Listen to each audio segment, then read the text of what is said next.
Oh, yes, indeed. It's Wrestling Uncensored tonight on the show. CM Punk assaulted in Chicago. The Wyatts kill people on Raw, and Money in the Bank qualifiers.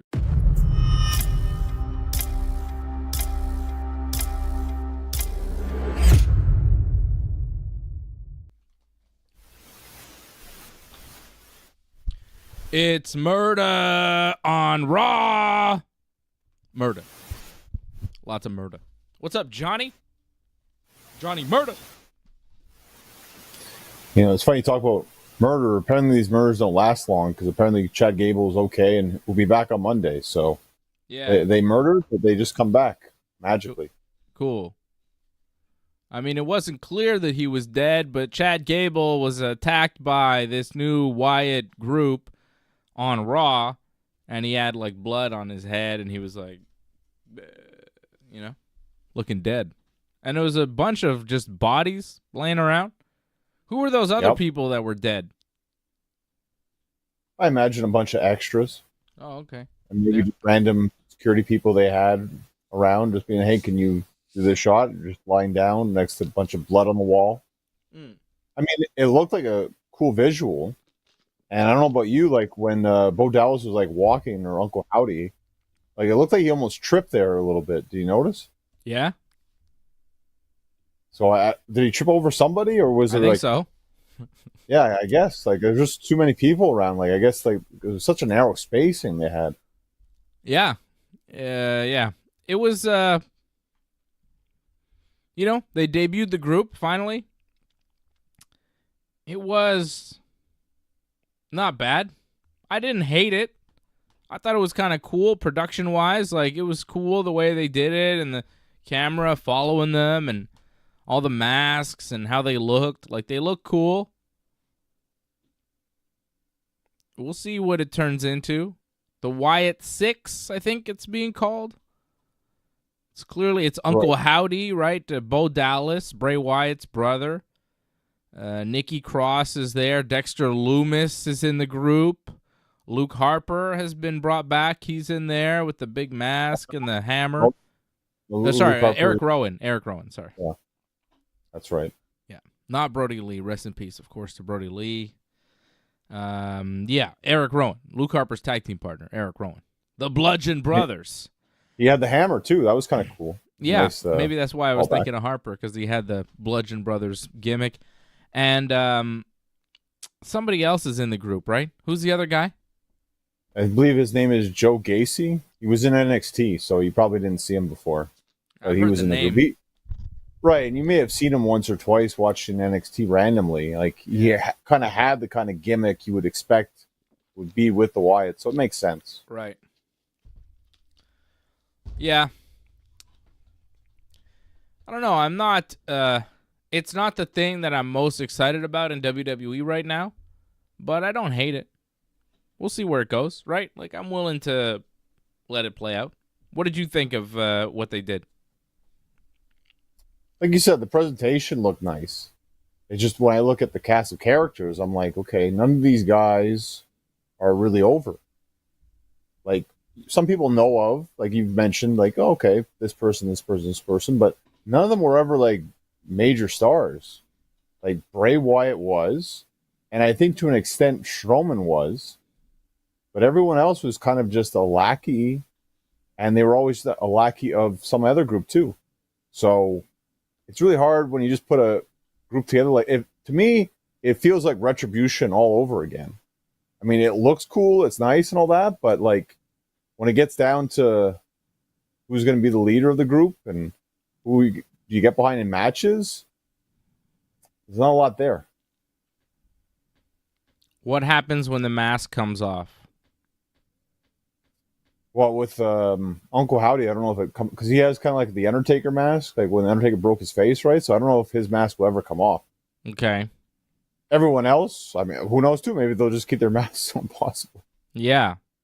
Because masks on, cool. You take the masks off, doesn't look so creepy anymore, then it's just a bunch of dudes. And then it's just Dexter Loomis and Eric Rowan as a tag team doing stuff. Right. Unless the look is significantly different, and Ryan Katz pointing out the picture of the group out of costume. They were all together at like a burger shop. Somebody posted it on Instagram or whatever. And, they look the same as they always have.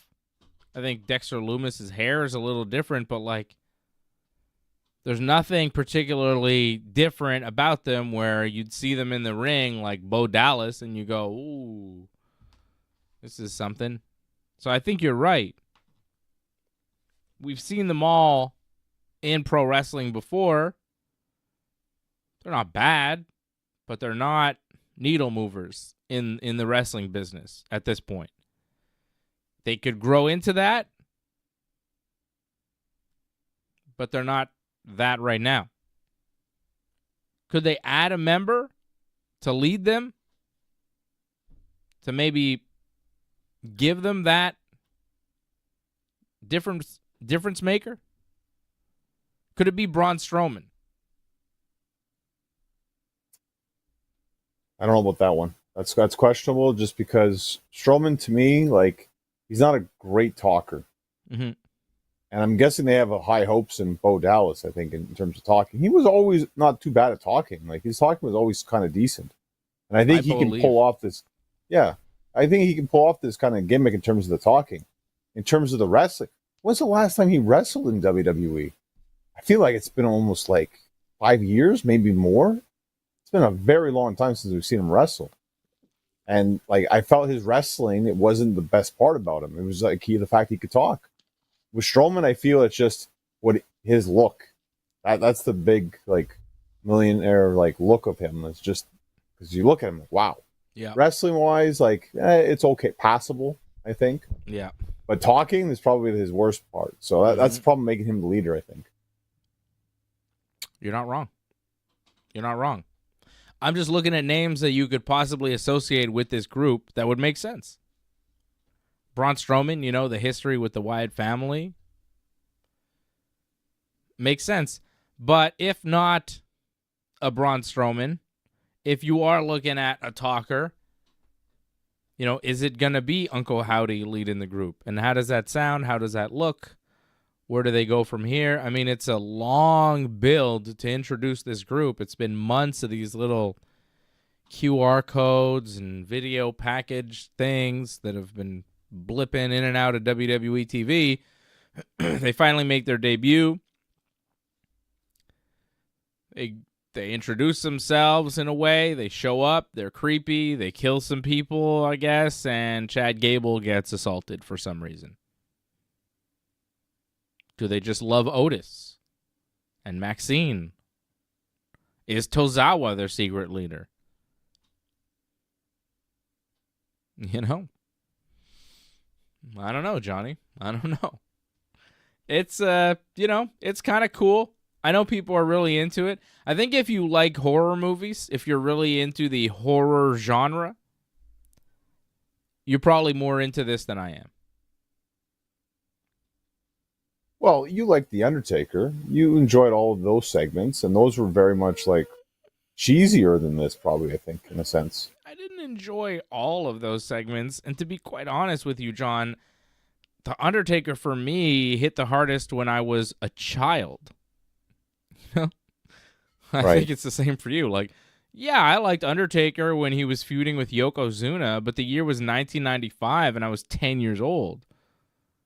The Ministry of Darkness and all that stuff, when I was a teenager, I was kind of like rolling my eyes and going, when is The Rock on TV again?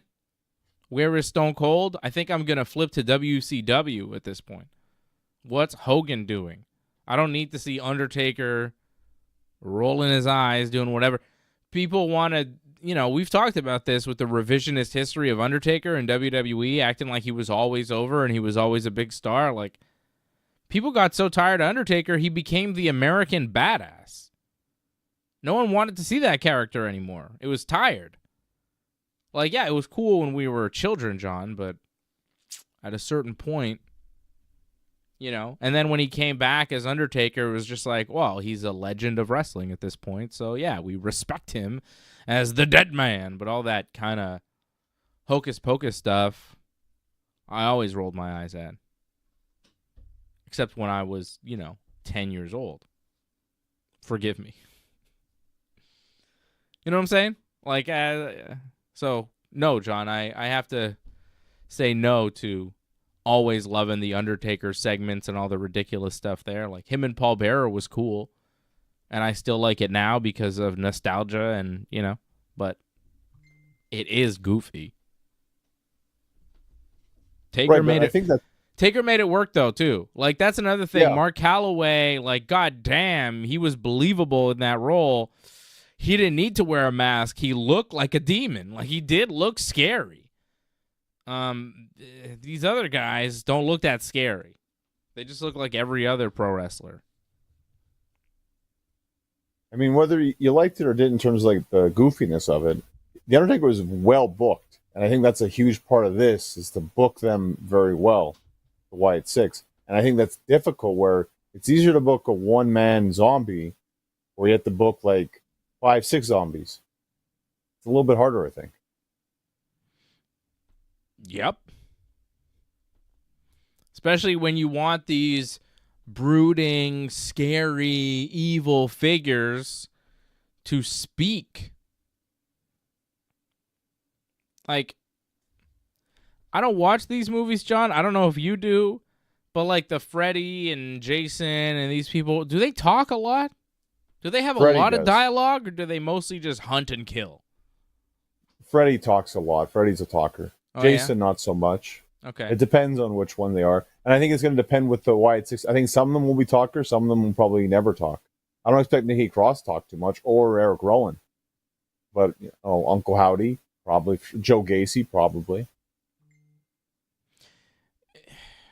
You're putting a lot of stock in Bo Dallas's ability to cut promos and get this gimmick over. Yep. I think. A lot's on him. Yeah. A ton is on There's a lot him. of pressure. Yep. He might just be the manager. Because, again, like the strength of Undertaker was that he didn't speak. You didn't know if he said anything. He said rest in peace once in a while, but Paul Bearer did all the talking. Taker just stood there looking terrifying. That's true. Maybe Uncle Howdy just talks. I mean, with Bray Wyatt, he was just a manager guy, pretty much. So who's the monster of this group then? Who's the one who's going to be the one you got to watch out for this guy? Because honestly, like, he's there, but like I wouldn't say he's the top monster. But I guess he has to be, right? Maybe Dexter Lumis, possibly. Like, it's tough. That's why maybe you bring in Braun Strowman to the group, because he's pretty much directionless right now on Raw. He's just there. He's big, he's over, and he's doing nothing. If you put him in this Wyatt group, he could be the monster, he could be the guy, and the rest of them could be the goons for him. And, you got Bo Dallas as the talker for the group.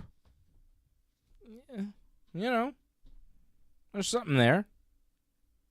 I feel like Strowman is kind of made for this group at this point in time because, again, he's a star.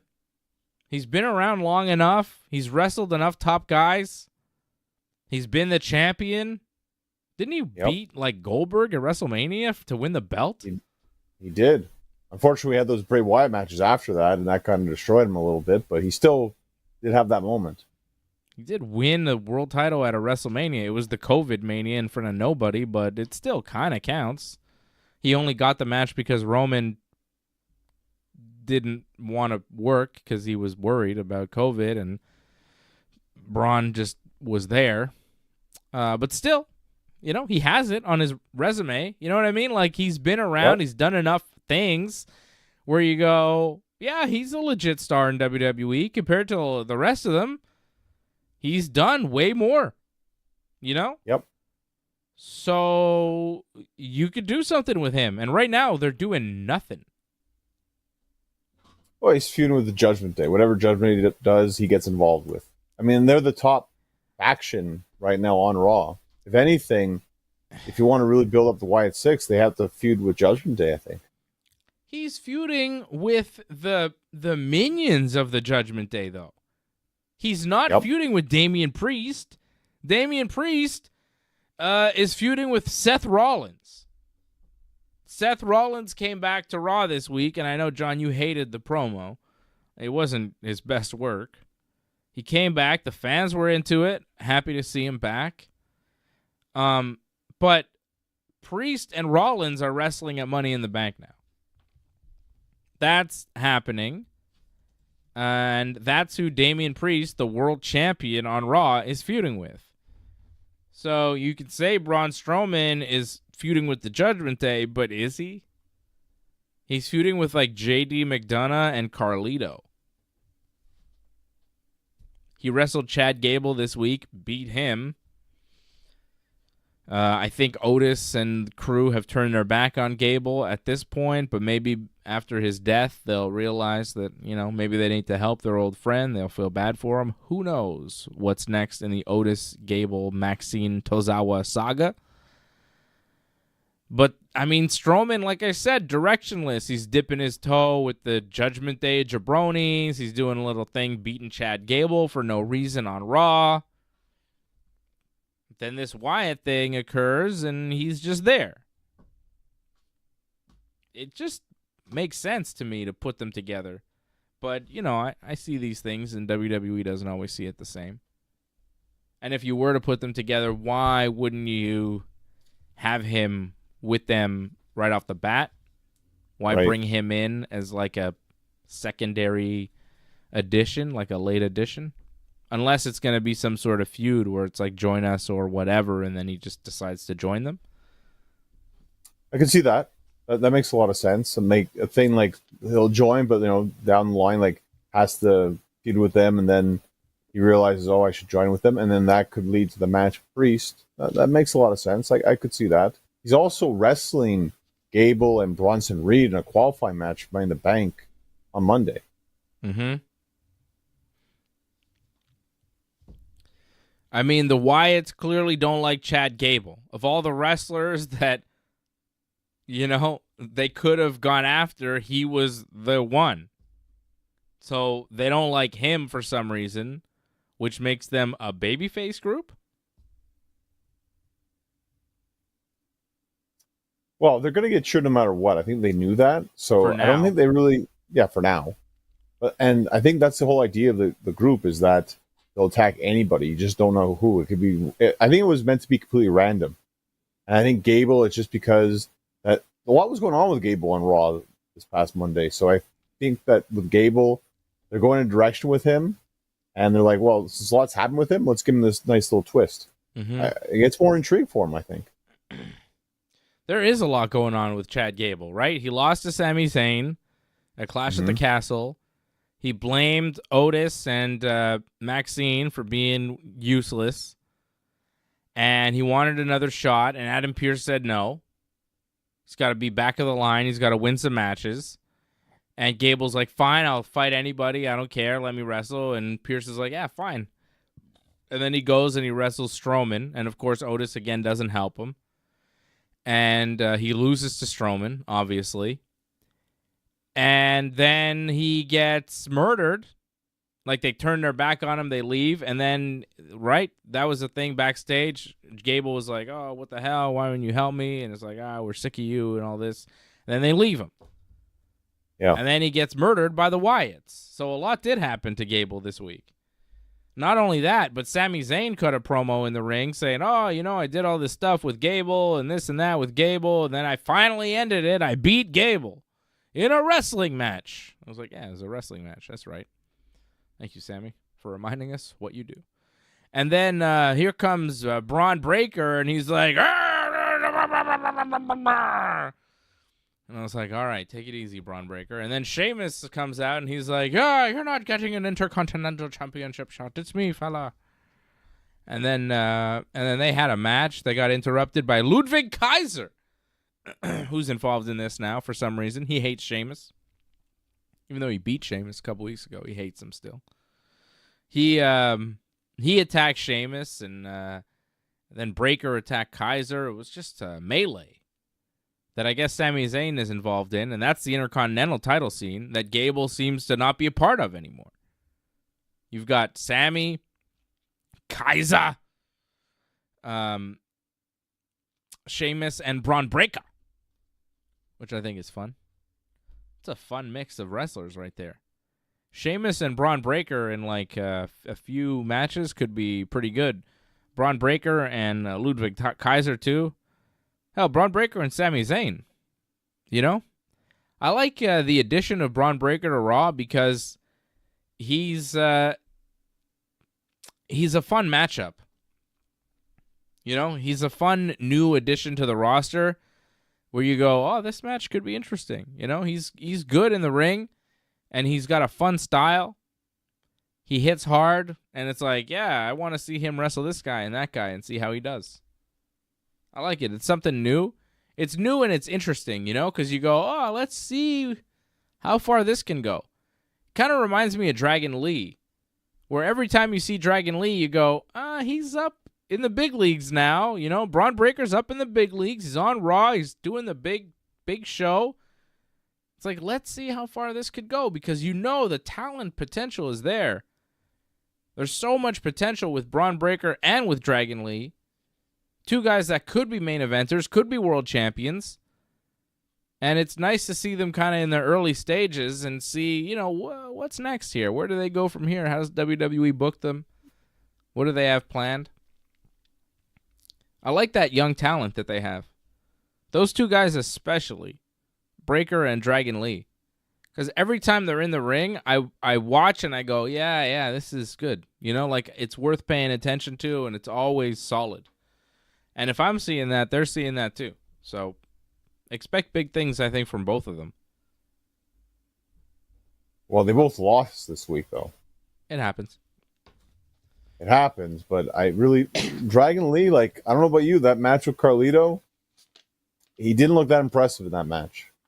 I didn't find that match was very entertaining whatsoever, to be honest. It was kind of disappointing. And like, you know, that, like you just said, like, they're both very talented. And I just felt that match under-delivered. And Sheamus and Braun, some unfortunateness happened in that match. They had the slip off the top rope there. Thankfully, no one got hurt. But then they just decided to stop selling. And Braun's got a cool, like, you know, runs off the ropes, like, does it really fast. But when he hits the clothesline, it's like, you ran so fast and the impact's like nothing. Mm-hmm. Like, again, like, he's in his early stages. He's going to work on that. They're going to tell him, like, hey, like, this should be fixed and all this. And it also, maybe not so much his fault, but the way they planned that with the whole, like, Kaiser coming out, like, a lot of that didn't make a lot of sense. Because you had Sammy at ringside, and he's just standing there the whole time, doing nothing. Mm-hmm.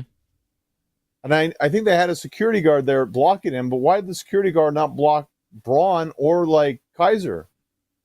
Like, I didn't understand that, but we have to protect Sammy? Like, a lot of that didn't make any sense, that whole like, it was overdone, I think, that whole segment. Yeah, there was a lot going on there. Why did Braun Breaker have to come back and hit Kaiser? Because he lost the match, so they had to give him an over, I think. It was Kaiser's fault, too. He lost the match. Right. Disqualification. So, yeah. But that's interesting, you know, all that stuff going on. Like, what's the match for Sami Zayn? He's going to wrestle in Toronto, probably Money in the Bank, defend the Intercontinental title.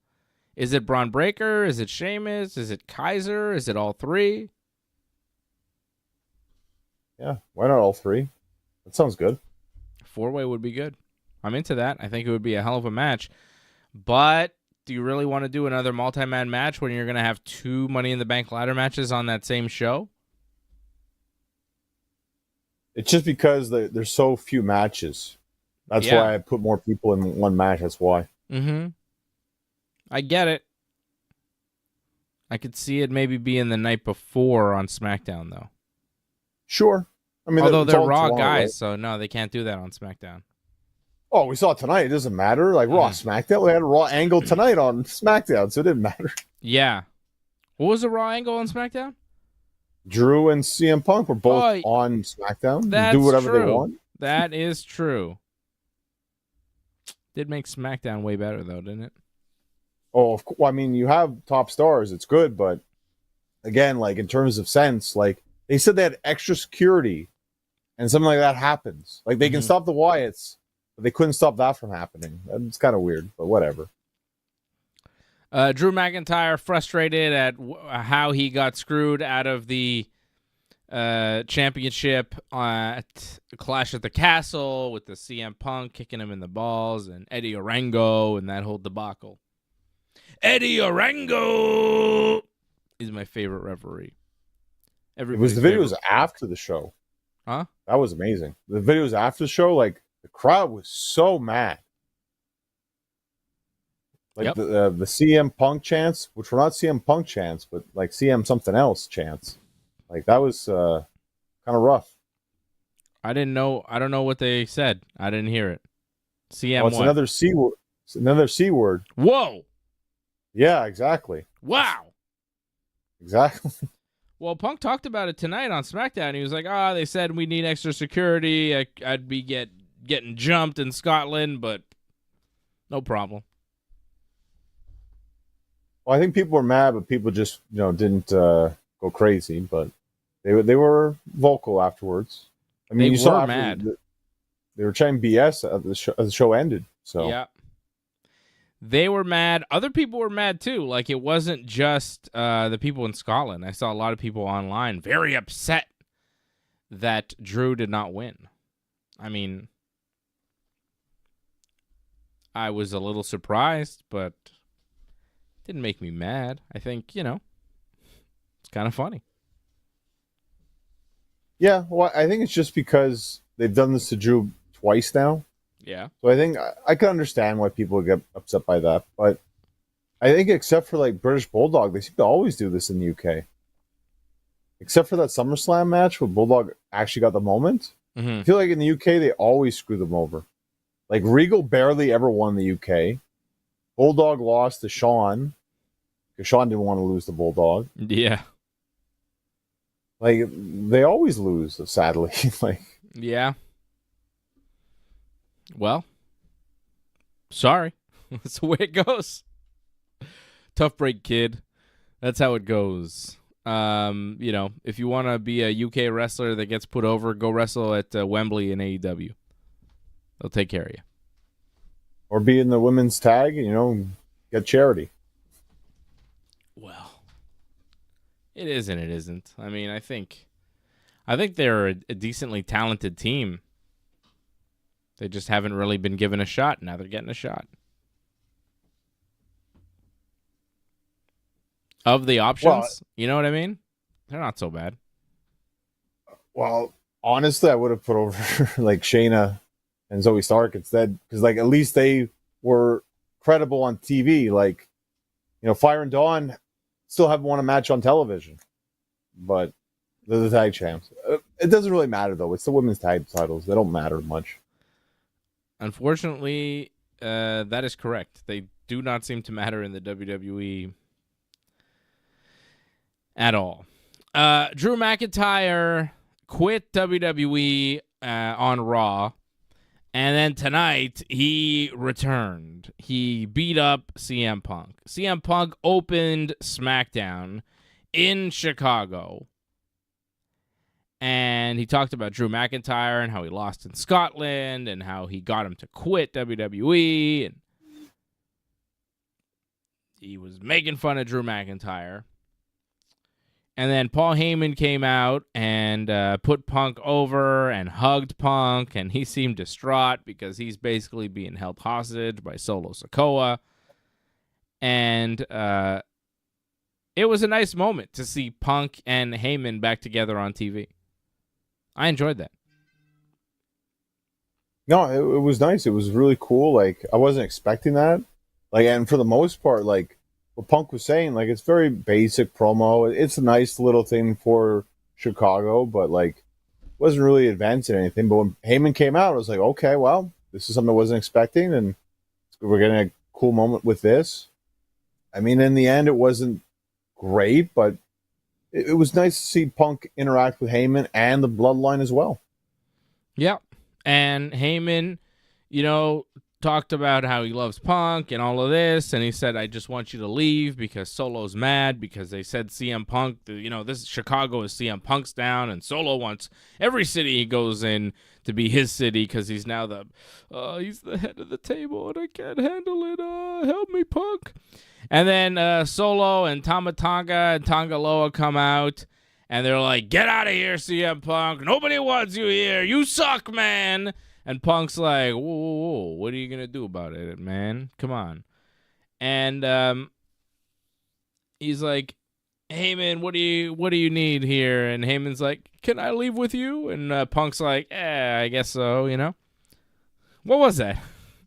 Heyman just wants to leave. He wants Punk to save him? I thought they were going to get back together. I think that was the intent, but because Punk got taken out later, I guess it couldn't happen. I guess not. So Punk says, I don't see the bloodline when I see you guys. I see fake-ass Usos and a phony tribal chief. And Solo and Tonga and Tama, they didn't like that. And then they advance on Punk and they get in the ring. But then here comes Cody Rhodes, and he's got the baseball bat for Punk and a baseball bat for him. And then the bloodline, they back away.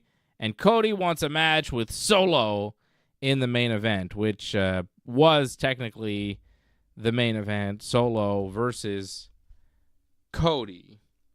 But first, before we talk about Punk and Solo and Cody and the bloodline and everything that happened there with Punk. So, Punk, it kind of ties in where backstage there's an interview going on with Grayson Waller and Ciampa and Gargano, and then the garage door, they start banging on the garage door, right? And then the door opens, and CM Punk is on the ground. CM Punk has been beaten up by Drew McIntyre, and he's a bloody mess, but there's no cut on him, right? So where's the blood? Is it real? No. He's not really bleeding, but he's, acting like he's hurt. Then Drew McIntyre picks up Punk, carries him on his shoulders for a ridiculous amount of time from the parking lot all the way to the stage in front of the crowd. And then he drops him. And then he takes Punk's bracelet off, the beads that he had, and puts it in his pocket for some reason. I don't know what the significance of that is, but I guess we'll find out. I think it has AJ and Larry's name on it, I think. Oh, okay. Beads. And then Adam Pearce shows up. And he's mad, and he shoves Drew McIntyre, and Drew shoves him back, and they're yelling at each other, and then Drew leaves. So Drew is beating up CM Punk, and CM Punk gets hauled off in an ambulance. We see this. We see Punk stretchered, ambulance. So CM Punk, on Saturday, at the Clash at the Castle post-thing press conference, said, I'm missing Raw to go see my doctors in Chicago, where hopefully I'll get cleared, and then Friday night I'll be in Chicago on SmackDown, and I'll announce that I've been cleared to wrestle again. Now, what happened tonight was CM Punk cut a promo about Drew McIntyre and Paul Heyman and the Bloodline. He talked for a while, did not say that he's medically cleared, then was attacked by Drew McIntyre with no actual physical contact seen on camera, and then put into an ambulance where he is probably in WWE world injured or beaten up for a significant amount of time, where he won't come back and wrestle in the next 2 to 3 weeks. I would forget about him wrestling at Money in the Bank. So it appears to me he's not medically cleared. He saw his doctors. They gave him the red light, not the green light. And they explained that. They explained Punk still not back by doing this angle with Drew McIntyre tonight. Now, it was cool to see Punk. It was entertaining. The Drew McIntyre thing was cool. It was all good. But at the end of the show, I go, ooh, okay, wait a second. This is not good news for CM Punk. This is not good news for us who want to see CM Punk back in the mix in a real way, not just cutting promos about a guy that you may never wrestle. I mean, I think you'll wrestle him at some point, but when? I'm hoping for SummerSlam, but at this point, maybe not. The fact that he was willing to say on Saturday, I'm going to see my doctors and I'm hoping to get medical clearance and I can announce it on Friday, and then he came out tonight and didn't announce it and they did an injury angle, that's kind of big news.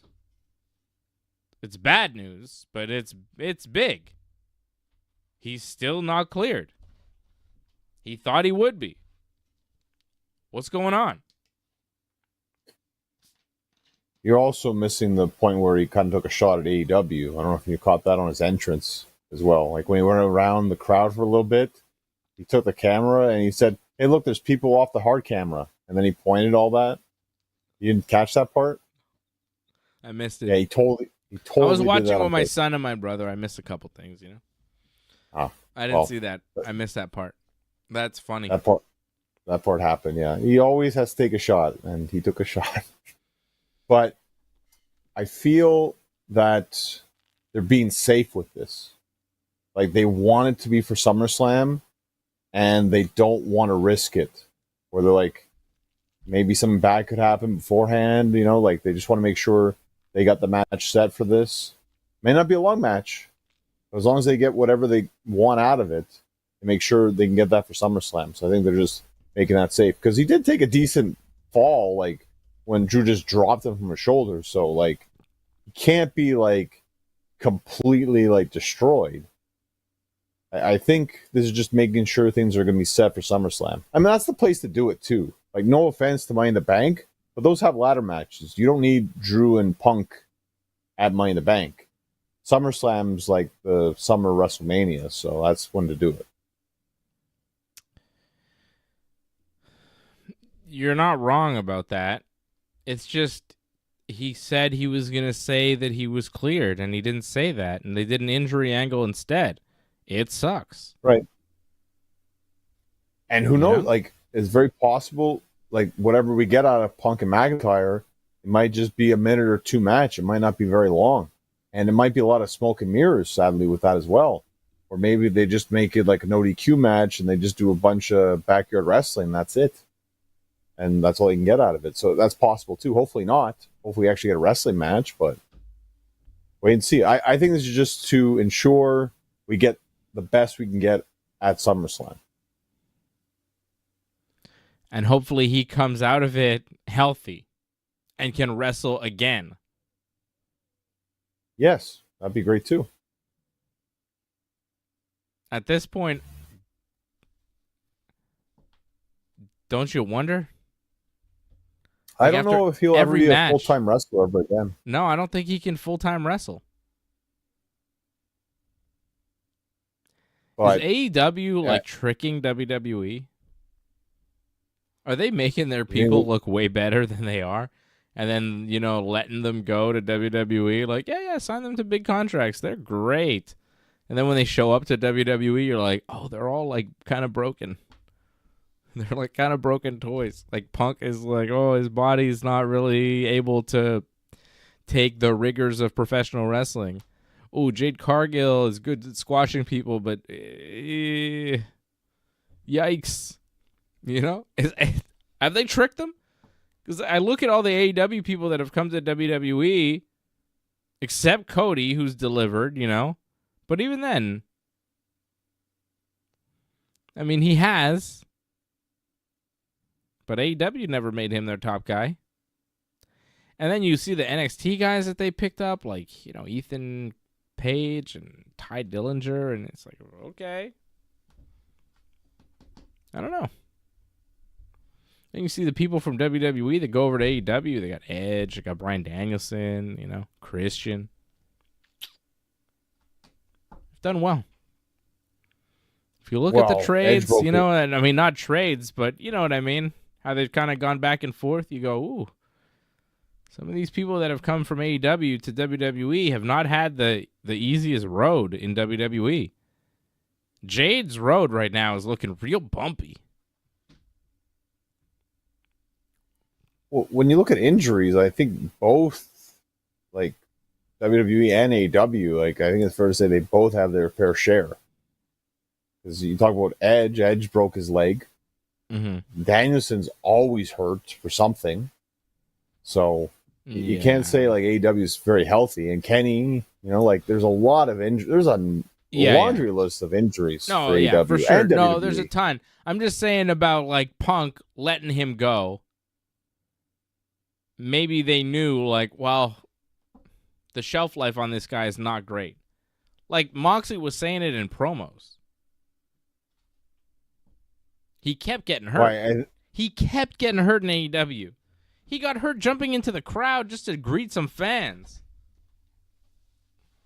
He broke his foot or something. Like, some people, you know, you reach a certain age, and if you don't take the right drugs, which if you're straight edge, you're not taking the right drugs. I doubt he's on anything performance enhancing because the guy is drug free, right? But when you reach a certain age, if you really want to stay drug free, you can't do athletics anymore, especially not combat sports, because your body can't take it, especially if you've been doing it for like 20 or 25 years. Ask your boy AJ Styles if you should be on some shit to keep going in your mid-40s, dude. Look at AJ. I'm not saying he's on anything, but just look at him.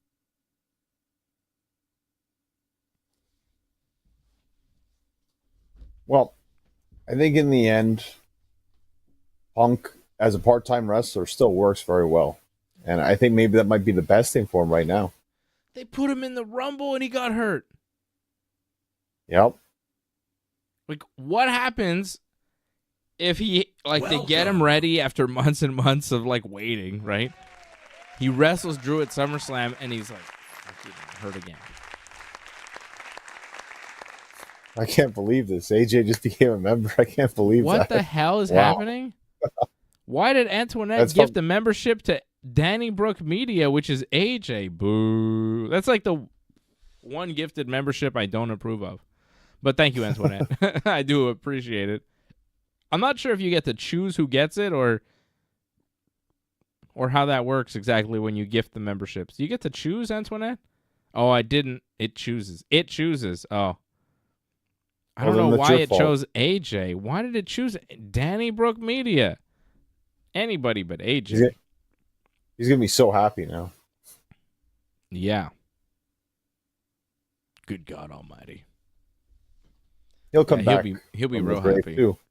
Shout out to Antoinette. Thank you for the gifted membership. Thank you to all the members. Antoinette, Ryan Katz. Apparently the Edmonton Oilers are winning their game, and they're pushing it to a Game 7. Weren't they down 3-0? They were. Wow. Good for them. I hope they win. It would be nice to see the Stanley Cup go to a Canadian team for the first time since, 1993 when the Canadians won, John? That would be correct. And they'll have to do it on Zev Day, too. The game will be Monday? The game will be on Monday. Very nice. On Zev Day. Shout out. That's right. Shout out to Angelo Contagonis, Ryan Katz, Jimmy James, Antoinette, all the members in the chat. DJ Campbell, not a member, but haven't seen that name before. Welcome. DJ Bourne, of course. A lot of DJs in the house. DJ Bourne!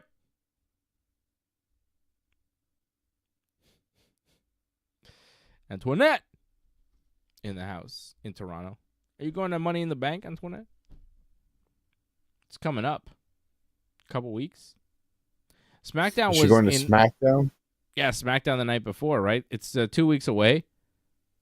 2 weeks away. We're exactly 2 weeks away from SmackDown in Toronto.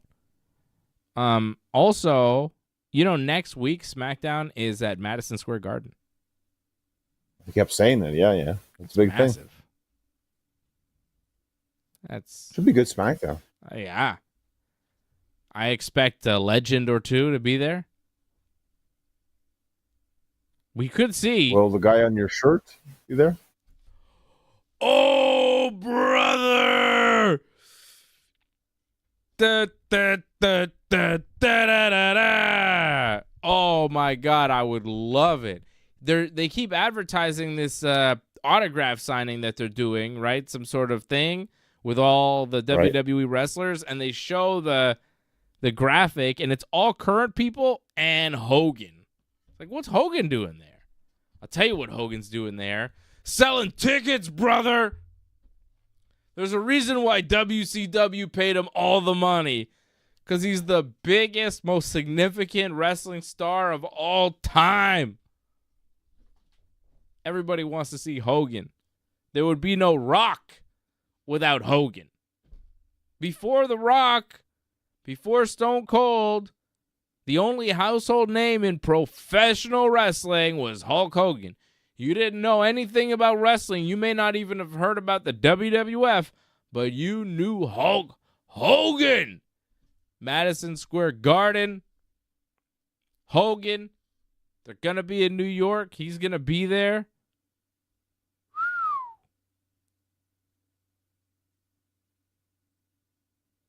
Let's go. I'll be very excited. As you know, I love Hogan. Big time. Can't deny what Hogan's done. Without question. Like one of the biggest icons ever in wrestling. Yeah. People love to shit on Hogan. And it makes me so mad. Well, you have to understand, too, like, a lot of people watch wrestling that they were born, like, the year 2000s. Like, they didn't grow up with Hogan. I know. And now they see the Hogan now. Yeah. It's not the same Hogan that you grew up with. No. But, like, even the Hogan now is hilarious. Like, I love Hogan now. He's such a ridiculous character. He's great. How can you not love Big Terry? But you love it because you remember how he used to be. So it makes you appreciate him more. Yeah. Now people just see him now. That's the first time they ever see him as. So that's... Yeah, I guess. They're just like, oh, he's just ridiculous. It's not the same. I guess it's not the same. But my God, like, the biggest icon in wrestling. What they used to say in the NWO, if I'm not mistaken, yeah? Yeah, I know. It was his entrance song. It was true. Yeah. Well, if you want, we could talk about the Who Killed WCW episode 3 right now, because Hogan was a huge part of this episode. Yeah. You know, I'm a little surprised that The Rock, being The Rock, producing this show, couldn't get Hogan. Well, I mean, I think he's talked about it before in the past, this whole thing. Like, didn't he do the one with WWE in the past? Mm-hmm. But still. So I think maybe he's done with it. I don't know. It would make the show so much better to have Hogan on it. They're talking about him so much, and everybody else is there. Kevin Sullivan, Goldberg, Bischoff, the WCW executive guys. Everybody they're talking about is there. Booker T, DDP, everybody. No Hogan. They talk about him so much. He's like the central character. And they make him out to be this villain, when in reality, he was the only guy keeping people tuned in. The only reason I ever watched WCW was because they had Hogan. Do you know how pissed I was in 1993 in the King of the Ring when Hogan left WWF? I was like 8 years old, 7 maybe, almost 8, I think. In the summer of 93, I think I turned 8 in 93-ish. Right? So I'm a kid. I'm a Hulkamaniac. You think a 7, 8-year-old Hulkamaniac is done with the Hogan character? Like, I know some people were done with it, but I was born in 85, right? So I didn't see a lot of it. I discovered Hulk Hogan when I was like 4 or 5 years old in like 89, 90. So, you know, I'm into it. I love it. When he left WWF, I was like, I like Bret Hart and, Yokozuna, and I'm sticking around, and maybe Hogan's going to come back. Oh, Macho Man's still there. But then when I realized Hogan was in WCW and then Macho Man was in WCW, I was like, well, they have all the best wrestlers. What is the WWF doing? They don't have any good wrestlers. The best wrestlers that they had just went to the WCW. I couldn't believe it. It turned me off WWF. And then Hogan was just running the show, and then the NWO happened, and it was incredible. But Hogan in WCW, when he first came, like the red and the yellow stuff, it was just kind of like mid. It wasn't that exciting. And the guys that Hogan faced, I was just like, come on. These guys aren't that good. This isn't the Ultimate Warrior. This isn't Yokozuna. They just weren't the same. They weren't Andre the Giant, So. They tried. Yeah, but you know what I mean? Like, there were tons of kids like me that were still down to see more Hogan. And WCW was not stupid in bringing him in. And then as a teenager, to see Hogan turn heel and become like a bad guy, it was so cool. The NWO was so cool. For like an 11, 12-year-old kid, incredible, man. Seeing Hogan do that, it was perfect. It was perfect timing. Captured the imagination of a generation. Hogan did that. Without him, none of that happens. None of it. And people want to act like WCW was all about Rey Mysterio and psychoses. And it's like, bitch, no one would watch there'd be no money for these guys if people didn't buy tickets. And people are buying tickets because Hulk Hogan is there. It's crazy to me, the revisionist history about Hogan, how he took all the money and he didn't let people get over and this and that. Hogan wanted the companies to stay afloat. He wanted to make sure he was paid his fair share for keeping these companies afloat, which apparently, like, this is the thing with wrestling fans that really pisses me off. They all go, they're getting screwed by the company, they're not getting paid enough, and then one guy who screws the company and gets paid enough and figures out how to make it work for him because he is the top draw and he is selling all the tickets. This motherfucker, you want to go, well, not him, it's not fair. He's a dick. What? It's selective. It's bullshit. People are selective. That's it. It's ridiculous, man. It's like you want the underdog to win, but then when the underdog wins, you hate him for winning. Yes. Yeah, that's what people are always like that. It's fucking horrible. It's so dumb. But that's people, And that's how people want to tell the story of Hogan. And a lot of people didn't get over, because Hogan. But Hogan was protecting himself. Hogan was also protecting the business. And Hogan didn't believe in these little guys putting asses in seats. And he wasn't really wrong in a lot of ways. Because he did very good business, and very few after him were able to replicate that. Nobody did it like he did, because he was kind of a one-man show. Like, he had a cast of supporting characters, but the Hogan era, like the rock and wrestling era, it cannot happen without that one guy. The Attitude Era could probably happen without Stone Cold. Wouldn't be as good, but The Rock and Mankind and, Taker and this and that, they could probably have worked something out. But without Hogan, what is the 80s in WWE? It doesn't really happen. And that's, what started WWE, and that's the foundation. That's why we have wrestling the way it is today. You know what I'm saying? He is the No, most I, important figure in the history of professional wrestling, and people want to act like he's just this asshole. well, what happened on Who Killed WCW episode 3, Booker T kind of painted the picture that Hogan ruined his title win because that whole incident that happened at Bash at the Beach overshadowed the fact that Booker became the champion. Yeah, when Vince Russo went into business for himself and completely embarrassed Hogan and went off script. Now, originally, the idea was that was like supposed to be a work shoot angle that they worked themselves into a shoot. Mm-hmm. Is what happened.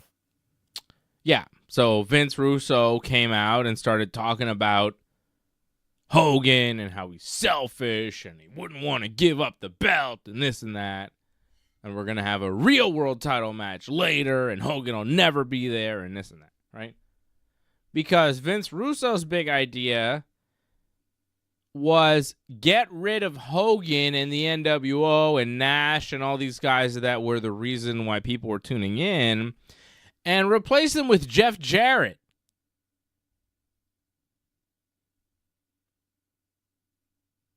What? Well, people want to act like that made sense too. Russo was like, I wanted to push the smaller guys, bro. I wanted to push, Rey Mysterio and Chris Benoit. And it's like, dude, no, you didn't. They were crying when I left, bro. I hate the wrestling business. I really do. That's why I spend every waking moment talking about it and watching it, bro. What the fuck is he saying? Fucking goofball, man. I hate the wrestling business. I really do. Well, shut the fuck up about it then if you hate wrestling. I'm a TV writer. Then fucking write some TV that people want to watch, you goofball. Fucking doofus, Vince Russo. God damn. The fact that they let him speak is ridiculous, man. Like, I know he was a part of the story and all, but fuck, man. If you are a guy that makes me go, yeah, Eric Bischoff is right, he's the adult in this room, you're fucked. Vince Russo. Well, like, he was saying also some dumb shit. Like he was this savior and this visionary. He's trying to revise history too and go, oh yeah, I knew Guerrero and Benoit and Rey, world champions. They were gonna. No, that was not the case. You were pushing Buff Bagwell and Disco Inferno and Jeff Jarrett. Get the fuck out of here.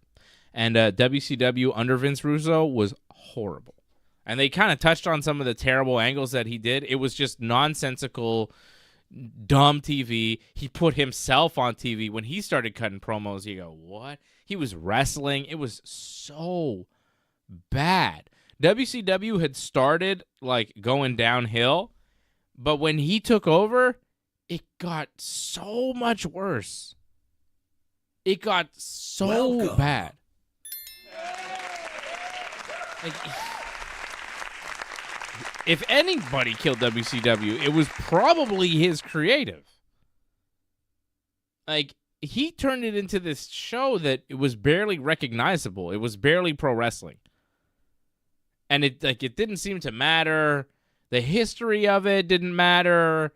The guys that brought us there, the legends didn't matter. Like, it was very disrespectful. Watching it on TV, you go, oh, this guy doesn't appreciate the wrestling business. And he clearly doesn't. And that's not the right approach.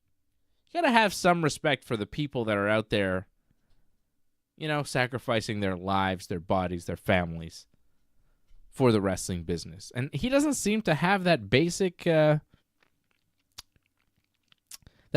respect. Also, Bill Goldberg exposes himself to being just more of an idiot. God damn, is that guy stupid.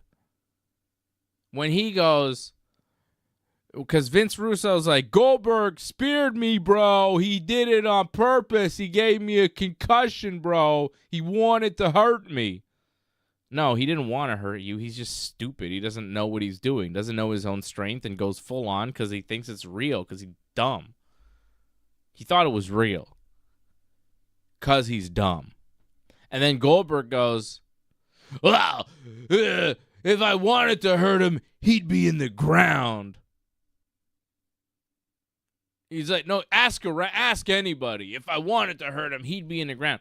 So you're saying to me, if I ask people that you know, they'll tell me that you've murdered people with your body? You've like hurt people so much that they're dead now? You've killed people, Goldberg. Because that's kind of what he said. Ask around. If I wanted to hurt him, he'd be in the ground. Fucking real tough guy talk.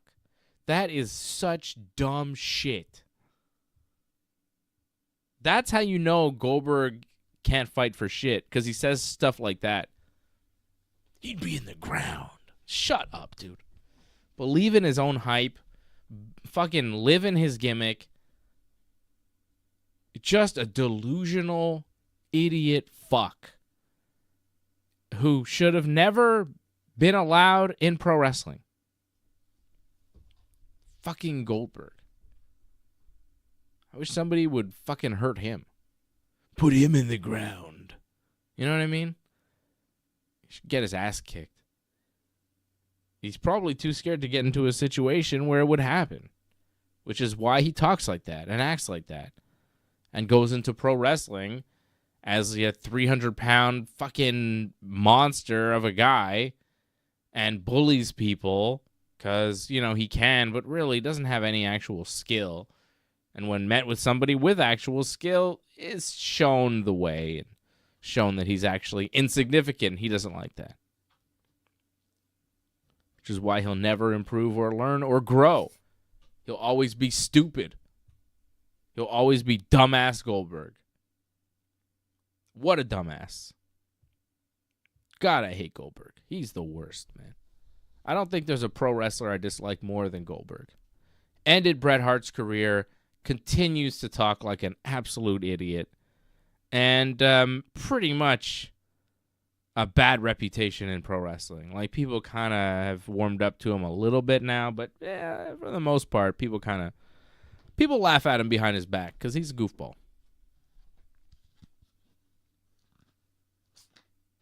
Well, now we're at what? That was the end of 2000. I think this is where the episode ended. So we're pretty much, this is like the last couple months of WCW. I think is going to be episode 4.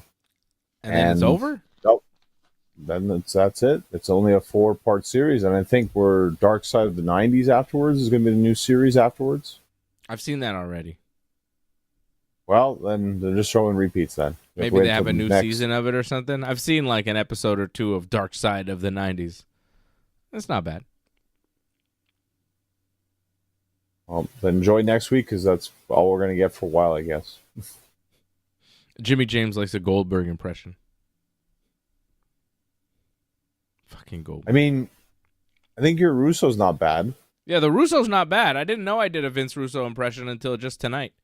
So that's what this is bringing out of me lately. These WCW shows. I did a Larry Zbyszko impression like last week or the week before.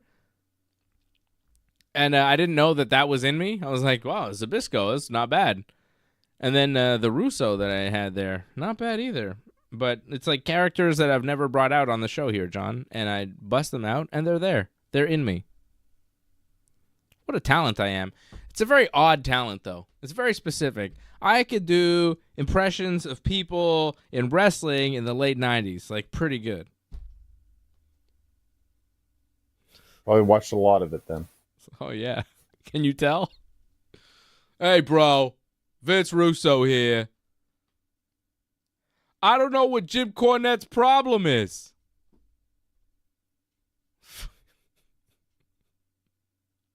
Didn't somebody call him a shit stain, too, on the show? It's possible.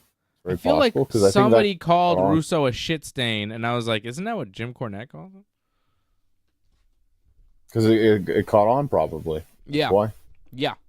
Well, he's trash. He's a trash individual. Complete fucking fraud. Complete fraud. Angelo Catagones is the genuine article. He gifted a membership to Rastis. There you go. Not AJ this time. Rastis. Or at least we don't believe it's an AJ account. I hope it's not AJ. I don't think it is. Yeah, so the dark side of the ring, it's been fun. It's been an entertaining show. But Russo comes off real dumb. Goldberg's coming off real dumb. This episode had no Bret Hart in it, so it's just not as fun. I like when it's Bret just shitting on people. Really nice to see. Because he's correct. He's always been correct. He's the greatest of all time. Well, because Bret was gone by this time, so you're probably going to get a lot more DDP and Booker T, I think. Yeah. Maybe Bischoff, too. All the Hogan, dissing on Hogan, all that stuff, it really does piss me off. Because, I really feel like, historically, people don't get it. People don't really understand how important he was, how famous he was. He was the first pro wrestler to go mainstream across the world. Right. You're not alone. I think a lot of people feel that way. It's just there's another side, bitter side, that didn't have their favorites on top, so they're going to complain. Who should have been... I don't even buy into that, John. Because who should have been on top and when over Hogan? At any point in any era of Hogan being on top, who could you actually say should have been there instead?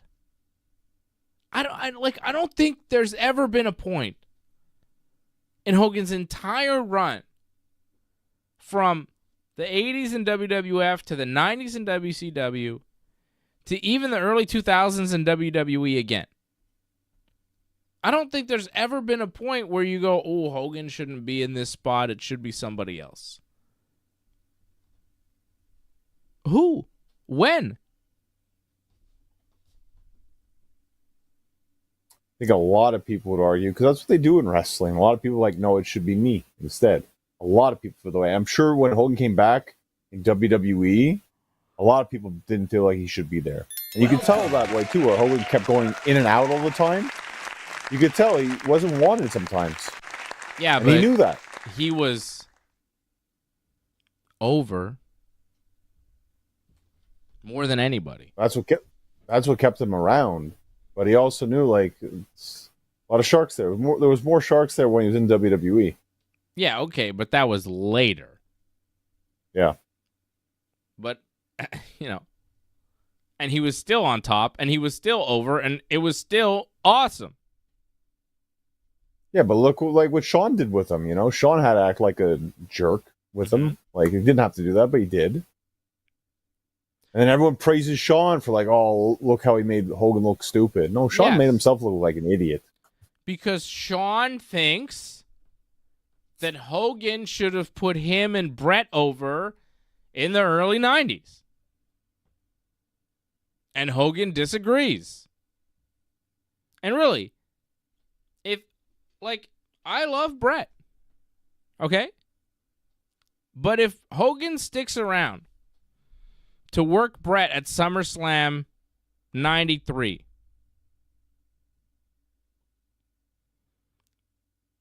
who wins? What happens? Who benefits? You think Bret just goes over?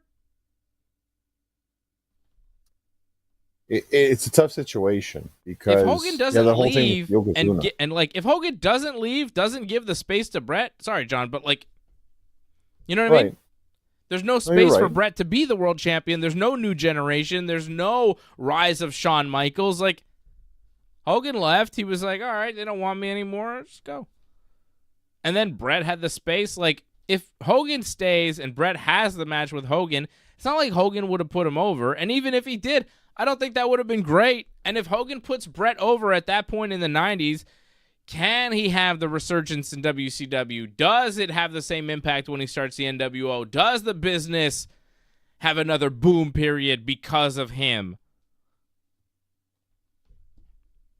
People want to act like WWF created the Attitude Era. The Attitude Era started when Hogan turned heel and joined the NWO and created the NWO. That's when the Attitude Era started, and the WWE's Attitude Era was in response to what the WCW was already doing. Right, you're not wrong about that. Hulk Hogan created both boom eras in professional wrestling. The biggest money-drawing eras in professional wrestling were because of Hogan. I mean, what the fuck, man? He's the biggest star the wrestling has ever seen. Like, and the fact that people want to go, he was overpaid, he held people down. He didn't hold people down. He was booked on top because he was the most over by a long shot. He wasn't overpaid. He was paid what he deserved because he was the guy selling tickets. You know, I got to defend the guy because it feels like these days no one defends him. And you got to put things in perspective historically. He's fucking the reason we're all here. Well, I felt Bischoff was kind of like the guy defended him throughout the whole 3 episodes. So that's why they kind of didn't need Hogan so much, because they had Bischoff. Yeah. Yeah. Just media-wise, people don't really want to defend Hogan a lot, right? Well, there's a couple of reasons for that. Yeah. You know, the whole thing happened with Jesse Ventura, and then that whole, like, sex video they came out with him the as racism. well. The racism is hard to defend. It's not great. He's had some downs. Yeah. Yeah. Nobody's perfect, though. No.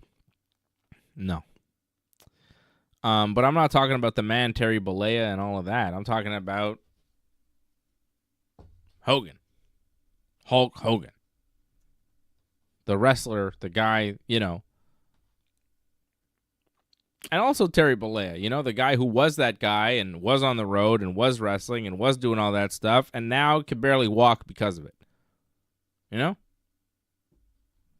The guy who was 6'7", 6'7", he's now what, 6'4", because his spine is compressed. It's a miracle he can still move, so that's incredible. Yeah. One day, Johnny. One day the Hogan hate will stop. I think, you know, it'll be too late at that point, though, unfortunately. Antoinette gifting the membership to the Jimmy J. The Jimmy J. Welcome, the Jimmy J. Who's not Jimmy James. It's a different Jimmy. Jimmy J. Not Jimmy James. I'm Jay's. Wow. Portier Concierge says, AWA losing Hogan to WWF was the biggest blunder in pro wrestling. I don't know if it was the biggest blunder in pro wrestling, but it was definitely a major loss for Vern Gagne and the AWA. They didn't want to make Hogan their champion. They didn't want to put him over Nick Bockwinkel. Vince did want to make him the world champion, put him over the Iron Sheik, and the rest, of course, is wrestling history. I don't know if AWA would have done the same business as WWF with Hogan had they run with it and gone with Hulkamania and, you know, done the same thing, but I don't think WWF would have had the same business, so who knows how that would have impacted AWA. You know what I mean?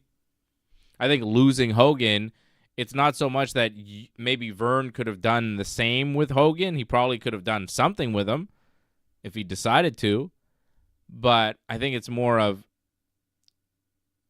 giving Hogan to Vince,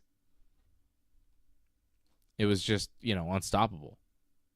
You couldn't beat that. Well, your two top baby faces then are, it's either Snuka or Sergeant Slaughter. Exactly. I think both of them could have a good feud with Piper, though. So that can still work. It's not Hogan. Well, of course not. Like Hogan obviously had the better look of all of them, so it made sense, and he had more charisma than all of them too. By a long shot. He's still so charismatic. You know? There's Of course, something about larger that than guy. life. Yeah. He's that guy. He's Hulk Hogan. God, I love Hulk Hogan. God damn. Of course, I'm wearing the Hulk Hogan t-shirt tonight. I had to. I had to do it when we're talking about Hogan. Okay. What else happened on SmackDown? Chelsea Green defeated Bianca Belair and Michin in a triple threat to qualify for Money in the Bank. Very surprising. Chelsea Green winning the match that Bianca Belair was in. She actually pinned Michin after Bianca hit her finish. Chelsea tossed Bianca out of the ring and pinned Michin to qualify. Surprising.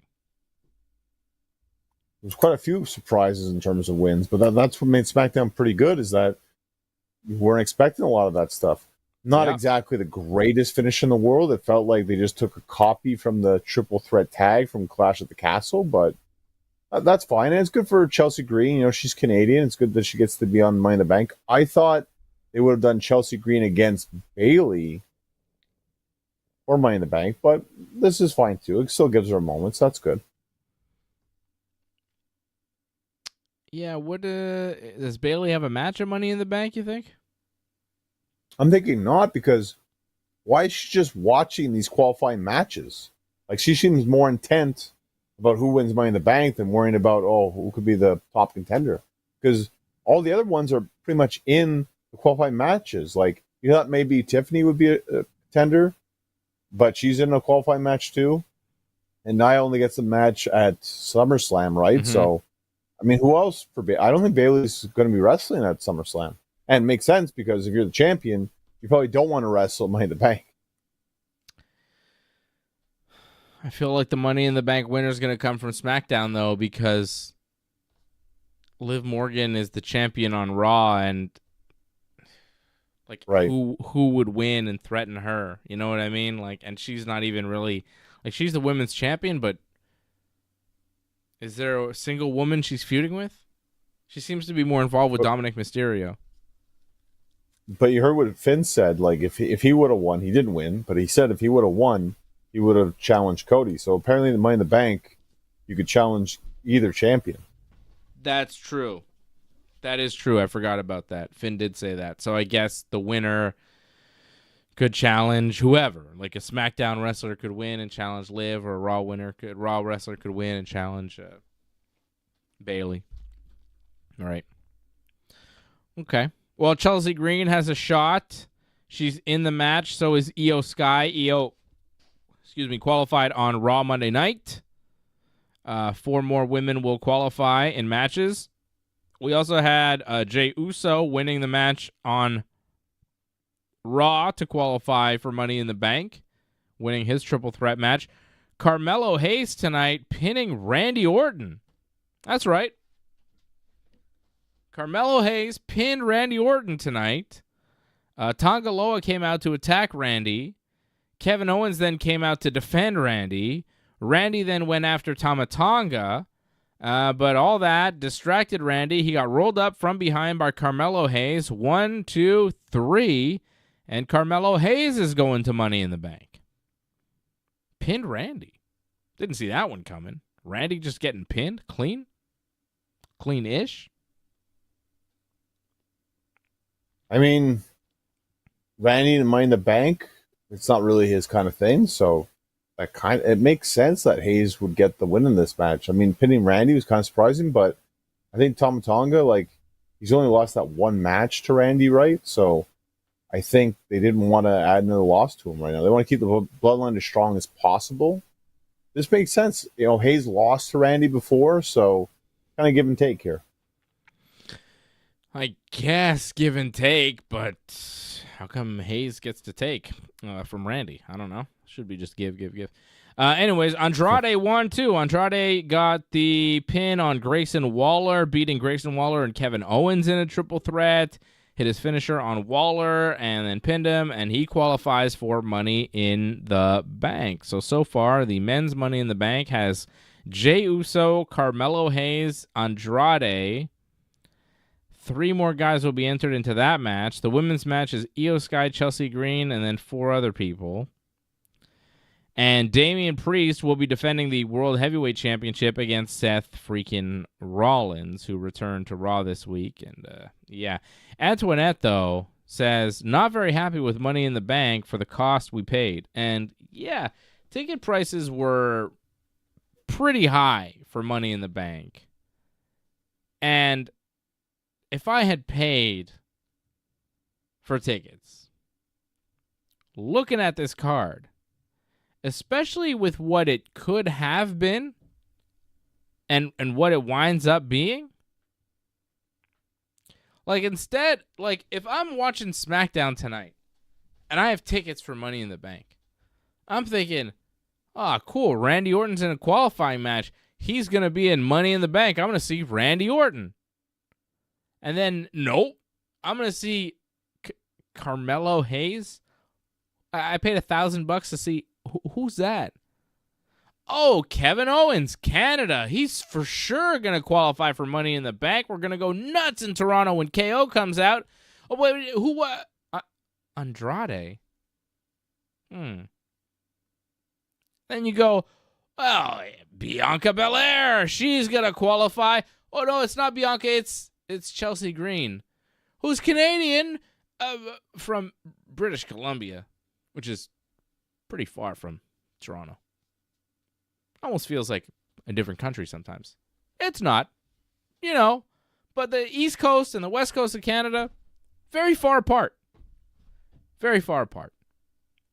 So it's nice that she's in the match. She's Canadian and all, but Kevin Owens is a little closer to home. Toronto and Montreal, very close. He's not on the show that we know of. Randy Orton isn't booked. And like you said, John, we don't have a lot of matches on these cards. Usually about 5 matches. 3 of them are already announced. 2 of them are Money in the Bank matches where the participants are pretty mid. And then the other one is Damian Priest versus Seth Rollins, which is, I don't know. I guess it depends how much you like Seth Rollins. That'll be your level of excitement. And for me, yeah, I don't know. Some people like Rollins, So that's fine. But the Money in the Bank ladder matches, just the lineup so far is kind of, I just hope they get some sort of stars on there. Are they going to do, I saw it was going to be Cody versus Solo at SummerSlam. So they're not even doing Cody versus Solo at Money in the Bank.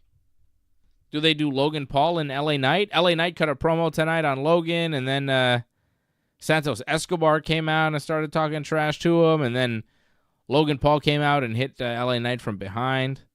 Do they do Logan versus LA at Money in the Bank? Because that would be something, That would be a big match. That would make me happy as a wrestling fan if I bought tickets and I got to see Logan Paul versus LA Knight in a one-on-one match. Like, that's a cool match. But it almost seems like you'd save that for SummerSlam. But they're wrestling next week on SmackDown. Who? In the qualifying match. Santos Logan and Paul LA. and LA. And somebody else? And Logan Paul. Logan Paul's in that match? He's in that match. Okay, well, Santos is going to win. You would think so. Yeah.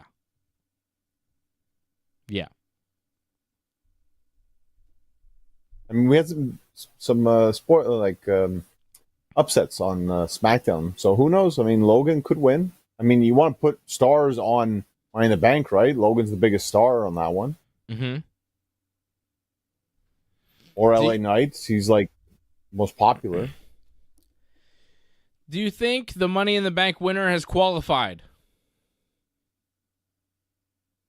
Oh, I'm not sure about that yet. I mean, maybe Jey Uso. It's not impossible. Mm-hmm. I don't think Carmelo Hayes or Andrade are winning. I could see Jey Uso winning. That's when I think Jey Uso is going to win.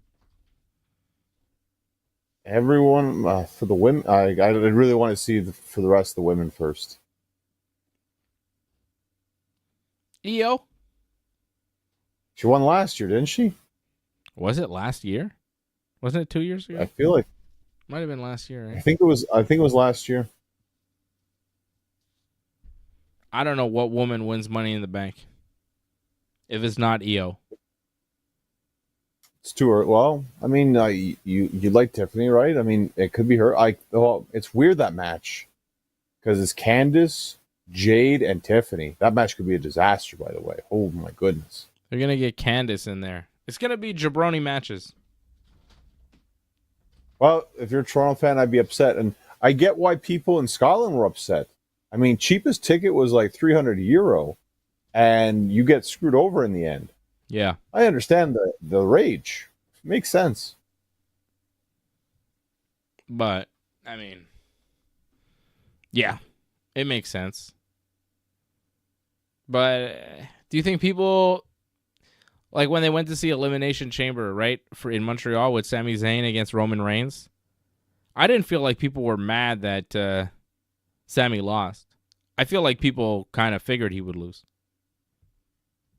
I was surprised with how many people were kind of like, oh, like we got screwed over kind of thing. Like, Yeah. I don't know the people you talked to, but the people I talked to felt like, oh, Sammy should have won. And a lot of people still feel that way to this day, that Sammy should have won that match, even though it's like, that's weird. It was, yeah, I know. But that's, a lot of people still feel that way this day. That's good for Sammy. Like, if anything, that got him more over now because of that. Yeah. But everyone wants everything now, so. It's just the mentality of most fans, sadly. It turned him into a main eventer, all that. Yeah, it truly did. But again, people just always want more. It's the sad state of just the wrestling fan base now. Mm. Sammy's been booked pretty well as Intercontinental Champion. I liked his segment on Raw. I thought it was pretty good. Yeah. Just again, that just him being the corner kind of thing was kind of ridiculous. But again, that's overbooked. And things got kind of complicated, I think. Mm-hmm. Speaking of complicated, main event of SmackDown tonight, Cody Rhodes, Solo Sikoa. And it ended when the Bloodline attacked Cody. Tama Tonga, Tongaloa. Mm-hmm. And then Randy Orton and Kevin Owens come out, and they start clearing the ring. So it's 3-on-3, and in a 3-on-3 battle, it seems like Randy, Kevin, and Cody are a little stronger. But then here comes Jacob Fatu making his WWE debut. And he attacks the guys, and he takes them out. And then all of a sudden, the Bloodline has numbers advantage, and they're stronger, and they have a new member. Another guy added to the group. Jacob Fatu, a 32-year-old professional wrestler. He is a cousin of the Usos and of Solo. Rikishi is his uncle. His father is the Tonga Kid. Samuel Fatu, also known as the Tonga Kid, wrestled in WWF in the 80s. WCW as well, in the Samoan SWAT team. The guy's had a wrestling career, and now his son, of course, Jacob Fatu, who's been around mostly in Major League Wrestling, MLW, now signed with a WWE contract. Apparently he signed last month or a couple months ago, making his debut tonight. Nice addition, another member of the family. Tama Tonga Tongaloa, not technically blood related, but Jacob Fatu, he's blood related to the Usos, to Roman, to Rikishi, of course, you know. He's to Solo. He's his cousin. Straight up, first cousin. Their fathers are brothers. They're Fatus. The Fatu family. I mean, that's what the Usos' last name is. Their last name is Fatu as well. Solo, too. Like, they're all Fatus, right? Jonathan Fatu, Yeah, Joshua Fatu, and what's Solo's name? Solo Sikoa is, what's his real name? Joseph Fatu. Same as, he's the younger brother of Jay and Jimmy. So. No, I'm just trying to figure out what his real name is, because I know Jay Jay is Joshua, and Jimmy is Josh and... Wait. God damn it. What the hell is it? I just had it. I just said it. Jimmy Uso. There's too many Fatus, it sounds like. Jonathan, right? John and Jimmy. And no, Jimmy is Jonathan. Jay is Joshua. Solo is Joseph. A lot of J's in that family. Wow. All J's. Joshua, Jonathan, Joseph. Rikishi's kids, Fatus. Their cousin, Jacob. They like J's in this family. They're all JF. Solo's middle name, I think I mentioned before, it's Joseph Yokozuna Fatu. His middle name is, for a shoot, legally Yokozuna, which is cool as hell. How could you not be a wrestler when you are in this family and your middle name is Yokozuna? And also you look like that, like you're gigantic and you just look like a wrestler. He couldn't be anything else. Well, Jacob as well. Like, he's very athletic, moves very well, very big, but he looked pretty good. The spear looked off because I don't know what happened there. Like, it just didn't fall apart correctly. But besides that, everything looked good. Yeah, the spear through the barricade, it didn't quite fall right. That's not really his fault. It's just they didn't put it together or whatever, or that happens. But he is a hell of a talent, and I think he might be more of an impact player than Tama and Tonga. Also, the fact that he's like blood related to them is cool too. It adds another element to it. Like, he's really their cousin. He knows them well, you know. He knows Roman, I'm sure. You know, like there's a whole thing. It's good. Nice addition. It adds a new, Well, it adds a new layer to the group, and definitely makes them a lot more imposing now, I think. Yeah, way more imposing. Way more. He's a pretty big guy. He's got a good look. I feel like Tama and Tonga have kind of, they're just kind of background actors here for Solo, but I think Jacob Fatu could kind of break out as his own star. So good for him. Nice to see him debut on SmackDown. Very eventful SmackDown tonight, right, John? Like, CM Punk showing up, couple Money in the Bank qualifying matches, the debut of Jacob Fatu, Logan Paul attacking LA Knight, Cody Rhodes with a match and promo and stuff. Like, SmackDown continues to be the A show, and tonight was a really good example of that. When you can go to Chicago and bring out stars like CM Punk, Cody Rhodes, Kevin Owens, Randy Orton, Solo Sikoa, Paul Heyman in that cool segment, Drew McIntyre, Bianca Belair, you're doing well. You're doing well. WWE brought a very good show to Chicago tonight. Very good. Good SmackDown.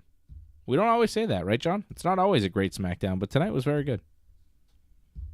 SmackDown's been kind of lackluster the last couple of weeks, but they definitely delivered tonight. It was kind of a special one because we got like a Raw angle, and probably one of the best things they have going on Raw, maybe the best thing they have going on. So it helped a lot for SmackDown, and you expect this to continue because we have MSG next week. So SmackDown looks pretty good going forward. Madison Square Garden next week, and the following week in Toronto. So I think the next few weeks of SmackDown, of WWE TV, are going to be pretty solid. Raw Monday night's going to be in Indianapolis, Indiana. And then Raw the following week on the 1st of July on Canada Day will be in Boston. Good wrestling town. Good basketball town, too, yeah. Yes. Home of the NBA champion Boston Celtics, right? They won? Yes, they were. They won? They won. I saw Mercedes Moné was there. Oh, yeah? At the final or something? The last game? Yeah. She brought her title and everything, too. She had the TBS title there. Ooh. I wonder if AEW pays for the tickets. Tonight. Huh? I think she probably got her own tickets. She probably has her own hookup, but I'm sure they'll show that. Yeah, well, it's cool. It's good promotion for the company. That's why I think AEW should take care of it. But we'll see. Speaking of AEW, I saw Dynamite this week. It was all right. I thought, again, first match was pretty good, and then the main event was pretty good too. Yeah. Some segments, I enjoyed the Tony Storm and Mina Shirakawa segment. That was definitely interesting. It's always interesting, that stuff. So yeah, it was overall decent show, I thought. Yeah. The Acclaimed beat the Young Bucks, surprisingly, earning themselves a title shot, right? I thought the match was just okay. Nothing really special off that one. No. I liked the opener, though, as you mentioned, MJF and Roosh. I thought was a lot of fun. MJF getting the win. I thought it was quite good, and it was really nice to see MJF back in the ring. This is the first time he's wrestled since December, right? Yeah, World's End, I believe, when he lost the title to Joe. Yeah. So, yeah. It was good to see him back. Thought it was a good match overall. Wasn't a fan of the whole choking pretty much in front of the referee. Kind of not, but the choking went too long, but little things. I'm not big on the brainbuster as the finisher from MJF, though, because in the match right afterwards, they did a brainbuster as just a random move in the match. So it's okay for do a brainbuster, but if other people are just going to use a brainbuster and it's just not going to mean much, I don't know if MJF should use it as a finisher. It kind of surprised me when he hit it and then the match ended. When he hit the move and then he went for the cover, I was like, near fall. And then he didn't kick out, and I was like, huh? The match kind of ended abruptly for me because I didn't expect the brainbuster to be his finisher, and it didn't kind of seem like it was the culmination of I thought the match was good up until the finish where I kind of went, what? It's over? What happened?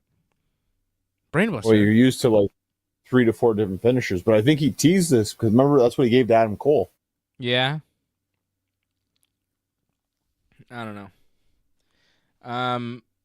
And now what's next for MJF? Pentagon or something? It was Herico? Hechisero? Yeah, I think it's Herico. Yeah, something like that. Cool. Is that next week on Dynamite? That's on Forbidden Door. That's the pay-per-view match.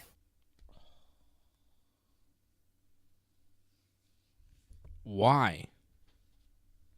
Because everyone else is already booked in matches, and they got to book them in a match. It's kind of like what happened to Punk last year. Remember where Punk just got a random match with Kojima? Yeah. Just to get him on the show. Yes, MJF versus Hechisero is official. Bryan Danielson will wrestle Shingo Takagi in an Owen Hart Cup tournament first round match. So they'll still be in the first round next week. Okay. Well, the finals is July 10th, so it's going to be a while. Jon Moxley versus Tetsuya Naito for the IWGP World Heavyweight title. Zack Sabre Jr. versus Orange Cassidy one-on-one. Should be a lot of fun. We saw a little preview of that this week on Dynamite in an 8-man tag. Tony Storm defending the AEW World title versus Mina Shirakawa. Mercedes Moné versus Stephanie Vaquer in a winner-takes-all AEW TBS Championship and New Japan Strong Championship winner-take-all match. So 2 titles on the line there. Konosuke Takeshita, Mark Briscoe, Jack Perry, Dante Martin, Leo Rush, and someone else will be in a ladder match for the vacant AEW TNT title. And Swerve Strickland defending his AEW World Championship against Will Ospreay.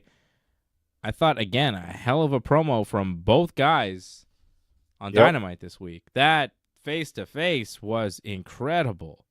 When Ospreay said, what did he say? He's like, well, you had a hit row. You had a hit row, and I had hit after hit match or something like that. What was the line? You had a hit row, and I had a hit list. That's the line. God damn, Yeah. that was sharp. That was a good one. Because he's right. Like, Swerve was like kind of blah. Like, he wasn't really doing that much in WWE. His whole WWE run, he was there for, some time. And while he was doing that, Ospreay was crushing the wrestling world. Like, Swerve is kind of acting like Ospreay's the young guy in this, and like, oh, I finally see you've come up to this level, and you've met me at my level, and here I am, and I'm the AEW champion. And then Ospreay just kind of turned the tables and was like, bruv, what planet are you on? I've been the number one wrestler for several years, crushing everything, having classic matches, wrestling Okada, Naito, Tanahashi, Omega, all these guys that you didn't wrestle. You didn't do shit. You had Hit Row, and I had Hit List. And I was like, oh, yeah. Oh, Ospreay. That hurts. That stings. That's nasty. Hell of a promo. They got intense. They got into each other's face. Swerve said something about Ospreay's kids or whatever, and Ospreay got mad, and they kind of got in each other's face. Forehead to forehead. Very good promo. I loved it. I thought Ospreay was good. I thought Swerve was good. Like, sometimes you see one of those promos and you go, ooh, somebody won. I don't think anybody won. I think they just both killed it. And makes me want to see the match more. The promos are so good, it almost feels like there's a real issue there. They're doing a really good job. And I know the match is going to be really intense and really good. This is a great program. They're doing very well here. The booking has been great. The promos have been great. The talent is incredible. They're coming into their own as main event TV wrestlers in the United States, like top-level TV talents.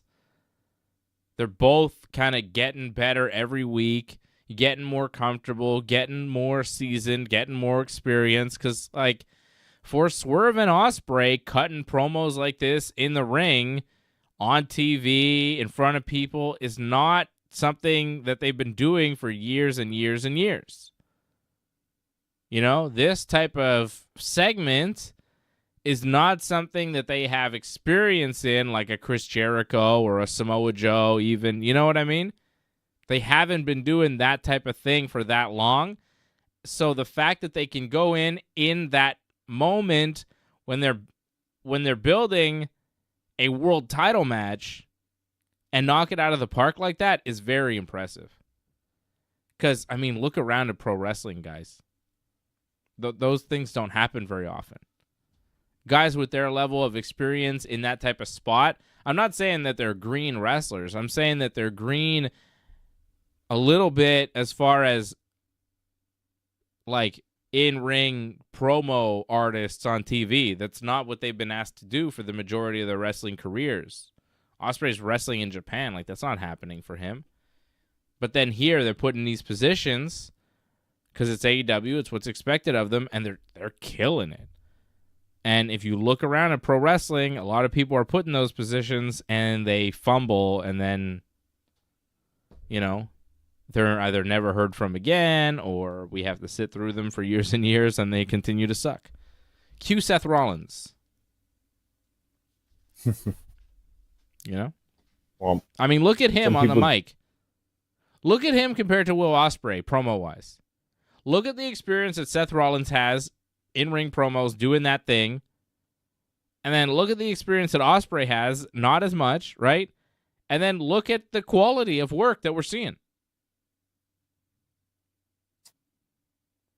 I just based this off personal experience because I met Seth at one point, and he said himself, like, he's not big on doing promos. He doesn't like doing promos. So I think he got to a certain level where it was acceptable, and he was okay with that, but he didn't really try to improve because it's not a big thing that he wants to do. Where I feel with Ospreay, I think he really worked on this a lot because he realized this is what can make or break him. Like, he knew he had the wrestling down. He just needed to make himself interesting to people when he talks. And he's doing that. And not only is he doing that, like, he's reading into what people are saying, and he's using that as well. Like, he's using stuff that's topical, what people are saying, and he's using that to his advantage. Like, in terms of like what's going on with Swerve, what Triple H is saying about him, what's going on just in the wrestling world in general. Like, he's using all of that because he realizes like all the attention's on him. This is the biggest match AEW has right now, and it's in the main event. It's the most anticipated match they have. And for the last couple pay-per-views, I don't know if we could say that about the main event, but now we can. Yep. It's pretty big. And again, like, we've seen people put in these positions and not flourish as much as these guys are. And what's impressive to me is that it's not just Swerve or just Ospreay, it's both of them.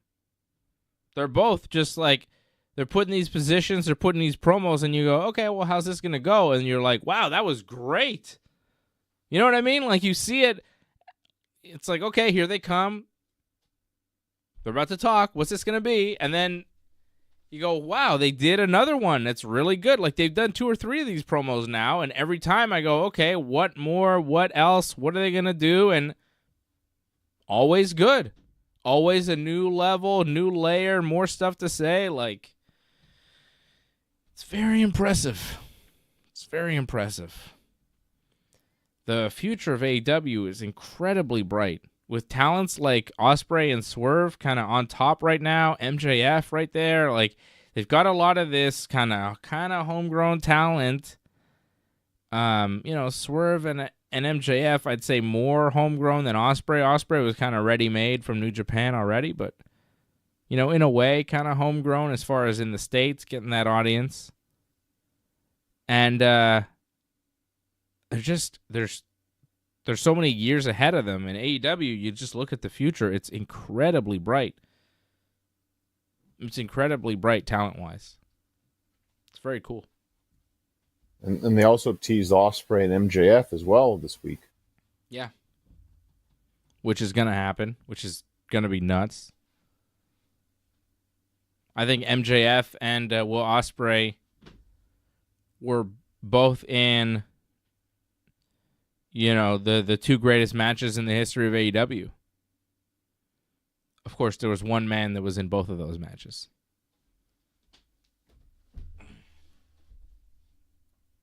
I mean, that's tough to say. It's true, though. It's true. It's tough to say, but you would say it, and you would admit that Bryan Danielson has had the greatest matches in the history of AEW, and he had them with Will Ospreay and MJF. And there are no matches that are better or that could really compare. Because Bryan Danielson is the greatest living wrestler today. He's the greatest in-ring wrestler that currently lives. And he's the best. He's just the best. And Ospreay and MJF got to benefit from the brilliance of Bryan Danielson. He's the man. You could say Bryan. He's the best. You could also say Kenny Omega. Because I felt that the first time you said that, actually. Because I remember those matches that Kenny had with both of them. And I feel they rival Bryan Danielson's matches. They were very good. Kenny's matches were very good, but I think Bryan's matches were quite a bit better. That Bryan Ospreay match, man, come on. The Kenny Ospreay match? Yeah. I think it's up there. I would still say that the best match in AEW history, and maybe one of the greatest matches I've ever seen, would be MJF and Bryan. I like the MJF match more than the Ospreay match. The Ospreay match was really good, but the MJF match I thought was better. It was longer too. They had to do more. Well, that's not to say Ospreay and Omega wasn't long either. That was was it over 30 minutes? Mm-hmm. 40 minutes almost? Yeah. Like, it was still long. It's my preference. I'm just saying I think Bryan was the best. But Kenny is obviously, one of the better wrestlers in the world. And I would say one of the best of all time. Kenny's... Well, Bryan... Oh, man, I miss Kenny. I wish Kenny was back. Bryan got exposed this week, too, by Nigel, so... What do you mean? You look at Bryan a little bit differently. You didn't hear what Nigel said about Bryan? He said Brian says he's a vegan, but why does he always eat brie? Right. It's like he says he's a vegan, but he can't be now because he's eating too much brie. That's a joke about his wife and Right. sex relations. But he said on television. Yeah, I'm pretty surprised wow. he said that on TV. But I mean, it feels like I guess they can say what they want almost sometimes. I think As long as, Brian like- and Nigel McGuinness have that relationship where they're kind of buddies, and Nigel messes with Brian on TV. They've been friends for a long time. They're going to, like, you see the Owen Hart tournament brackets that we have now. Like, I think it's almost a guarantee we're going to get Brian and Nigel. Like, I think Brian's going all the way to the finals just to lose. To who? Whoever that wild, like, I don't know, have you seen the brackets? Like, No. I think whoever the wild card is, like, you take a look at it now, actually. I think whoever is the wild card in the men's Owen Hart tournament, I think the wild card will beat Brian in the finals because Brian's going to make it to the finals. We already saw this past week. Great main event, by the way. Claudio against Pac, like, fantastic match, great wrestling match. That Pac, and the finish was like, that's the best way to do the whole like pin after pin after pin, but actually get the pin. That was perfectly timed, well executed, just a great match. Mm-hmm. But yeah, I think Brian beats Pac in the semis and will lose in the finals to the wild card. You're looking at the bracket now, I'm guessing? Yes, I am seeing it. I think I could pull it up here for you. This is only the men's one, because there is a women's one too. I have both. Oh yeah, both. Nice. I think so. Let me just see if I could get this here for you.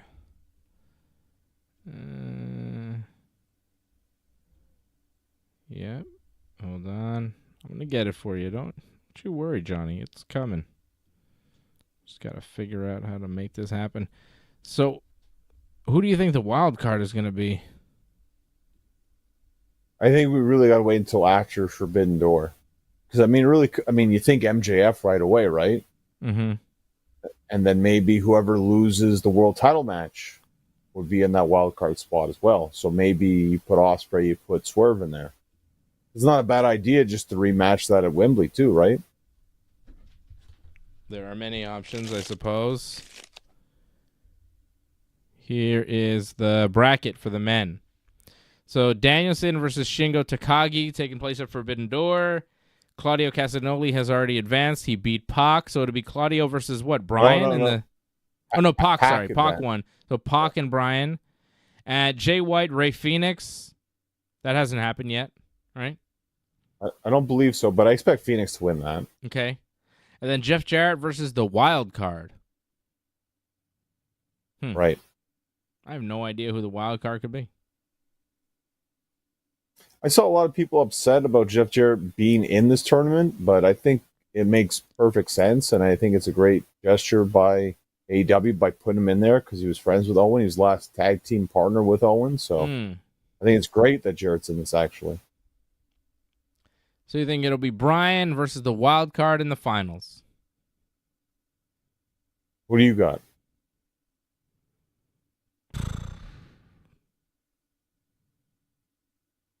I think Brian's going to win. Okay. The whole thing. Why not? You think he'll be the wild card, or maybe they'll put Jarrett all the way through, maybe? No, I think it'll be the wild card. But Okay. I think Brian will win against the wild card. Who could the wild card be, John? Who's wild? Could it be Sammy Guevara? I expect Sammy to come back at Forbidden Door, but you never know. It wouldn't be that big, though. It has to be like MJF. It has to be like Swerve, Ospreay. It needs to be like Kenny. It needs to be a big thing. Kenny's not that big, sadly. Kenny would be fantastic, but I don't know if he's ready for it. I think it's going to be Sammy Guevara. Well, that'd be a huge letdown. Well, huge letdown. be prepared to be let down, John. Just saying. And the women's thing, you want to see the women's brackets too? Yeah, it's a little bit harder, but I have an idea. Got to look at those Would win lady that. brackets, bro. Lady brackets. Chris Statlander's already advanced, right? She beat Nyla Rose. Statlander advanced and Willow advanced on Rampage. Oh, okay. So Statlander, Willow already in the semifinals, booked. Cool. Yep. That match needed to happen, so that makes sense. Deonna Purrazzo against Hikaru Shida. I think Shida will win. And Mariah May against Saraya. I don't know. I think Saraya will win, and Saraya will go to the finals and win the whole thing. Because the winner gets a title shot at Wembley, and I think Saraya is going to get the title shot against Toni Storm at Wembley. In England. I mean, it feels like that's the way it's going. And, like, I kind of agree with you. It makes a lot of sense. But they could also have Mariah May go all the way and have Mariah May face Toni Storm and win. Because I feel like we're kind of going down that path, too. We have been. And Mariah May is British. I mean, it's not impossible. Wait, you is have she? Willow That was a question. Oh, I don't know. You I don't didn't know know? that. See, this is the problem, John. I know British people think that this is crazy, but, like, we can't tell if they're British or Australian sometimes. Like, And I she don't wrestled know. in Japan. That was the problem, too. Yeah, but I know Toni Storm is, like, from New Zealand. People are like, she's Australian. No, Mariah May is from England. It gets confusing when you see, like, a New Zealand lady and a British lady talking, because then you assume that they're both from the same place because they both have, accents. And then you go, wait a second. One of them is British and the other one is New Zealandy. Different. It's different, John. I don't know if you knew that. Different countries, totally different continents.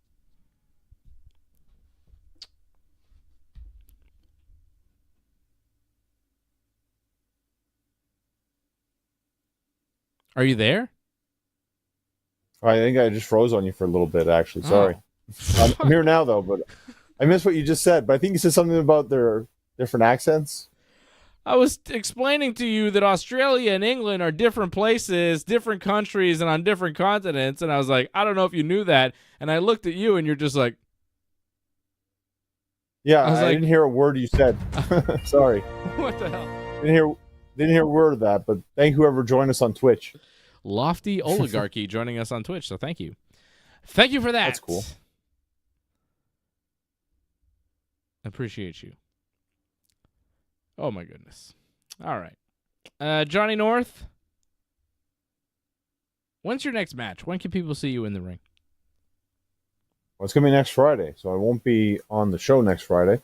Ah, shit. But I'll be in Sudbury next Friday. Be on a show. Enzo Amore is going to be there too, so that'll be cool to meet Enzo. Oh, bada boom! Yep. Project X Wrestling in Sudbury. Should be pretty good. Check them out on Facebook. And then I'm going to be at GNW as well. Paul Roman's going to be there. It's going to be in Napanee. Renee Dupree's going to be there. Whoa. Angel from ECW is going to be there. He was in the Baldies in ECW. That was near the end of ECW, so you might not remember that so much. But I remember him. I feel like he was in the last ever match I watched on ECW before the TV ended. Okay. I think it was him and New Jack. Yeah. So, Yep. yeah. So when is the Napanee show? The Nappy show is like on the Saturday. So Okay. that would be on the 29th. Yeah, it's 28th, 29th. Sudbury, then Napanee. Big weekend. Wow. Week. And I saw you're on a billboard in Sudbury, Ontario? Yeah, it looks pretty cool, doesn't it? That's It looks nice. amazing. I like I saw the billboard. It was like, oh, there's Johnny North on a billboard in Sudbury, Ontario. And then I looked down the billboard, and I'm like, oh, it's Enzo Amore. Johnny North is going to be on a show with Enzo Amore. And then I looked down a couple more guys, and I'm like, hey, that's Green Phantom. Johnny North is going to be on a show with Green Phantom. I know that guy. And Yep. Johnny North and Green Phantom are both on a billboard in Sudbury, Ontario. Pretty cool. You feel like you made it in life when you're finally on a billboard. Yeah, It right? doesn't happen in Montreal. Montreal isn't as cool as Sudbury, but Not yet. it's the way it is. Yeah. Maybe one day. That'd be Yeah. nice. I've never been on a billboard. You know? It's pretty cool. I'm surprised to be like when you're on TSN. I'm surprised. Like some of those guys were. Yeah, well, you think they ever fucking promoted me, bro? They're not putting my I fucking guess. beautiful ass on a billboard. I make those fucking guys look bad, man. They don't want that. You know what I mean? Come on, man. Well, at least the name would have been nice. They would have just mentioned people like, Yo, or at least do the you show remember would we be good couldn't too. even get a commercial, like a promo promoting our show on that radio station? I was like, yo, can we get a promo? Every other show has one. They're like, yeah. They never did it. There was never a promo. Every show had like a 30-second promo being like, listen to this show at this time, blah, blah, blah. They never made one for us. They never did. I was like, yo, how about, they're like, no. I was like, okay, cool. Thanks. I remember they would air your Gamma commercial sometimes, like not when you guys were on, so that was nice. Oh, that was an accident, I think. Probably, but at least it happened. Yeah, I think that was just some friends of mine that worked at the station that were going rogue because they knew they could get away with it. Well, that's nice of them. Yeah, sometimes you just need to fill time, and if you have like a commercial that's 90 seconds long and you need to fill like 3 minutes, you'll throw that commercial on, and if it's off the books, it's off the books. And if it's at, midnight or 11 o'clock at night and you know the boss is asleep, well, fuck it, play it. That's how it works. If you think the boss Inside is radio. asleep, do what you want. And if you hear about it in the morning, act like, I don't know. Act like you were doing him a favor. I don't know. I don't know what you do. Never came up. Those people don't pay attention. Believe me, they don't pay attention. I could go on, but I really don't feel like it. Thanks Aren't to... they leaving now? By the way, aren't they like leaving that area? Like they're in that Papineau area. Like, aren't they leaving that area soon, or is that another part of Bell leaving? I don't know. I don't follow that. Okay. I don't follow what they do or if they still exist. I spoke to somebody recently that used to work there, and she was telling me a bunch of stuff and different changes that have been made there, and I was like, wow, that sounds... I was like, is it somehow worse than when we left? And she's like, yeah. I was like, wow, that's crazy, because it was so bad. There was the conditions and everything. It was so bad. And everybody, it wasn't like just me going like, oh, this sucks. It was like everybody was like, God damn, can you believe this is happening? Can you believe this? This is, And then some of the things I was hearing, it was like, oh, it's worse. That's crazy. I felt really bad for some of my friends that still have to work there, Jeez. I don't want to go into it and disparage anybody particularly. It's just like, it was surprising, It's sad. It's too bad, man. It's too bad. Well, before we sign off, we should talk about your whole controversy on X the other day. Controversy? That was your fault, motherfucker. You baited me. Well, I forget what happened exactly. Like something happened, and You I tweeted happened. something. You were a dick. You tricked me, and it's your fault. No, because I think what it was. I'll explain. I'll show you. Oh, you can show it. That's cool. Okay, there's Samantha Irvin, WWE ring announcer, singing the national anthem at a Boston Red Sox game wearing a Boston Red Sox Great jersey. And as a big Yankee fan, I'm extremely disappointed in the fucking team after the Orioles series and tonight's game. Yeah, it's been terrible, John. Okay, I don't want to talk about the Yankees. I don't want to talk about how the Yankees played like shit today in the past couple of days. I don't want to talk about how France fucking had a draw with the Netherlands today and couldn't beat them, so now the last game means everything in group stage. I don't want to talk... The goal should have counted. What? The goal should have counted. That goal was not a goal. Shut up. It was offside. Shut up, John. Don't give me no bullshit, okay? I don't want to talk about how the Yankees have been garbage lately. I don't want to talk about how France didn't beat the Netherlands. And I really don't want to talk about how Michael Dufort got screwed out of his PFL fight tonight and lost a split decision when he certainly fucking won the first 2 rounds. It was a horrible day in sports for me, John. I was very pissed at everything I watched. Thank God SmackDown was good tonight because, like, the Yankees were pissing me. France pissed me off in the afternoon. Then I watched Mike Dufort's fight. He fucking lost when he should have won, which is bullshit. A guy who's trains around here, lives around here, Montreal guy in the PFL, has a shot at $1 million, gets absolutely screwed by the judges. Pissed me off. And then the Yankees play like garbage tonight, and Rodon pitches terrible for a second start in a row, and you go, uh-oh, wheels are falling off on this guy. He was crying. You see that? Was he crying? He's fucking miserable right now. It's bad, man. Okay? My sports day, watching sports, just made me angry. I was just like, God damn. Anyways, so this happened a couple days ago. Johnny North screwed me again. He posts this, Samantha Irvin, and then he replies, goes, live reaction from Dave Simon MMA, and this is me saying something. I don't even know what I'm saying here. What am I saying? No, going, right? You're just going, that's it. What is this even from? That was from, I believe, the Yankees just got scored on. Oh. So I'm like, and you kept that's that a great clip? You kept that? Yeah, that's from like last year, I think. You are crazy. Yeah. It was a Devil Rays game, I think. And then I go, what is this clip? Do you save these? I'm confused. Is that Zev with me? Because I'm pretty sure that's my son's arm. Like over here. There's a small arm. That's my son there with me. Right? And I'm like, what the hell was this clip that you're posting? You know what I mean? Like, you respond to this guy with a clip of me, and I'm really confused. What is this? Do you save these? I'm confused. Is that Zev with me?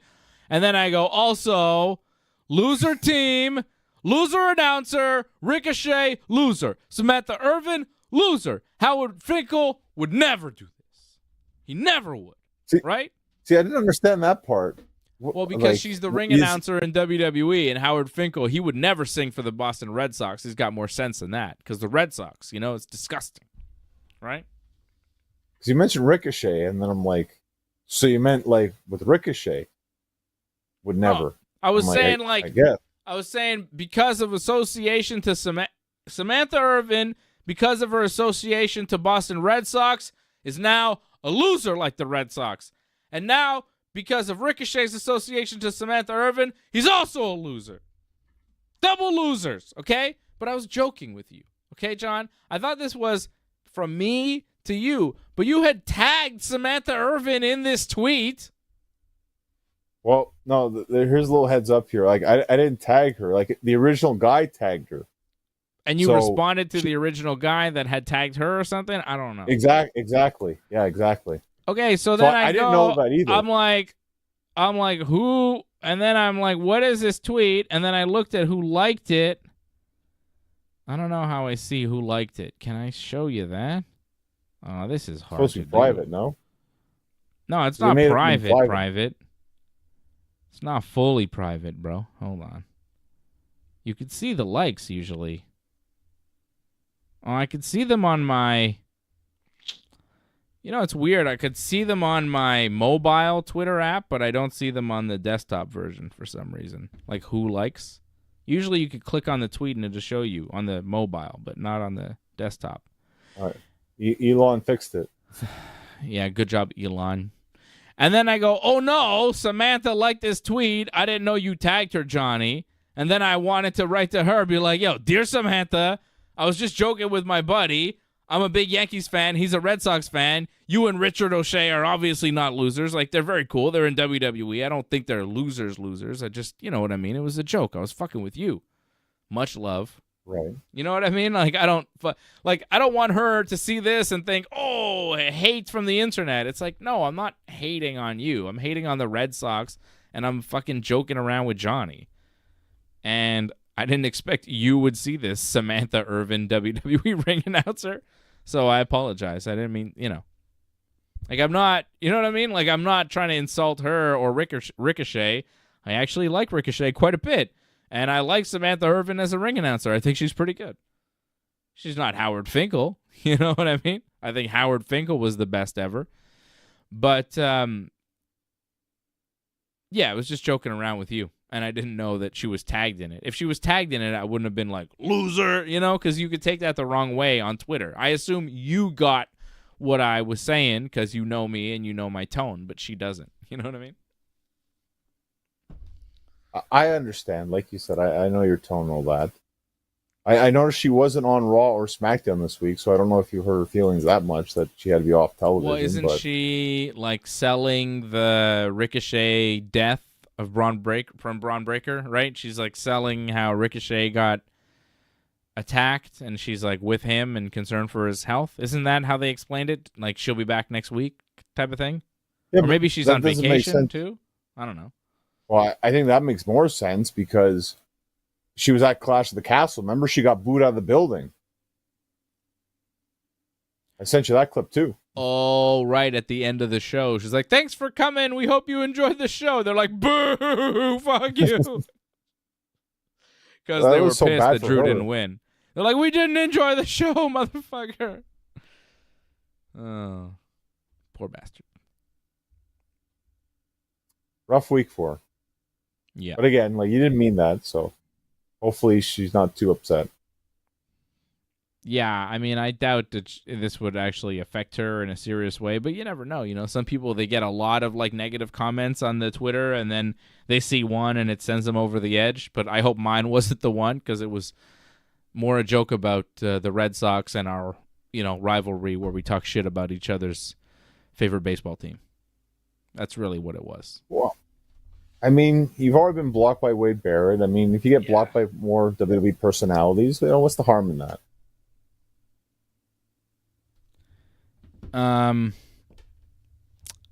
I don't really see the harm in it if they want to block me. I don't think she's blocked me. That would be funny if she did off that. Imagine she got like legit mad and blocked me on Twitter because of that. Let's see. Am I blocked? I am not blocked. Oh, Not wait even a by second. Ricochet? Wait a second. Holy shit. This isn't even her. Also, like the person who was tagged wasn't even her? Wow. I don't think it's her. That's even funnier. Wow, this story got even better. Oh, maybe it is. Well, maybe. No, it is. I think. Then who did I tag? I'd say. That's weird. Oh, I see. Oh, she didn't see my response because I didn't. I misspelled her Twitter name. Ah, okay. Well, that's sad. Well, I hope she's doing okay then. Sad, but also, you know, fine. It's fine. I don't think it affected her. I don't think she's mad. She liked the tweet, so maybe she thinks it's fun. I don't know. But she hasn't blocked me. I saw her Twitter thing. I'm not blocked, John. So don't worry, okay? I would look forward to like an interview where she talks about all the hate she gets on the internet. And maybe one guy called me and Ricochet a loser, and he said the Red Sox were losers. I hate him. He made me very sad. I cried for days after this guy. His name was Dave Simon. He hosts Wrestling Uncensored. It's the worst. I hate it. For me, it would be, and Howard Finkel would never. Because you could take that in different ways. And I didn't, like, you explained it. That's fine, but maybe she takes that a different way. How would she take it?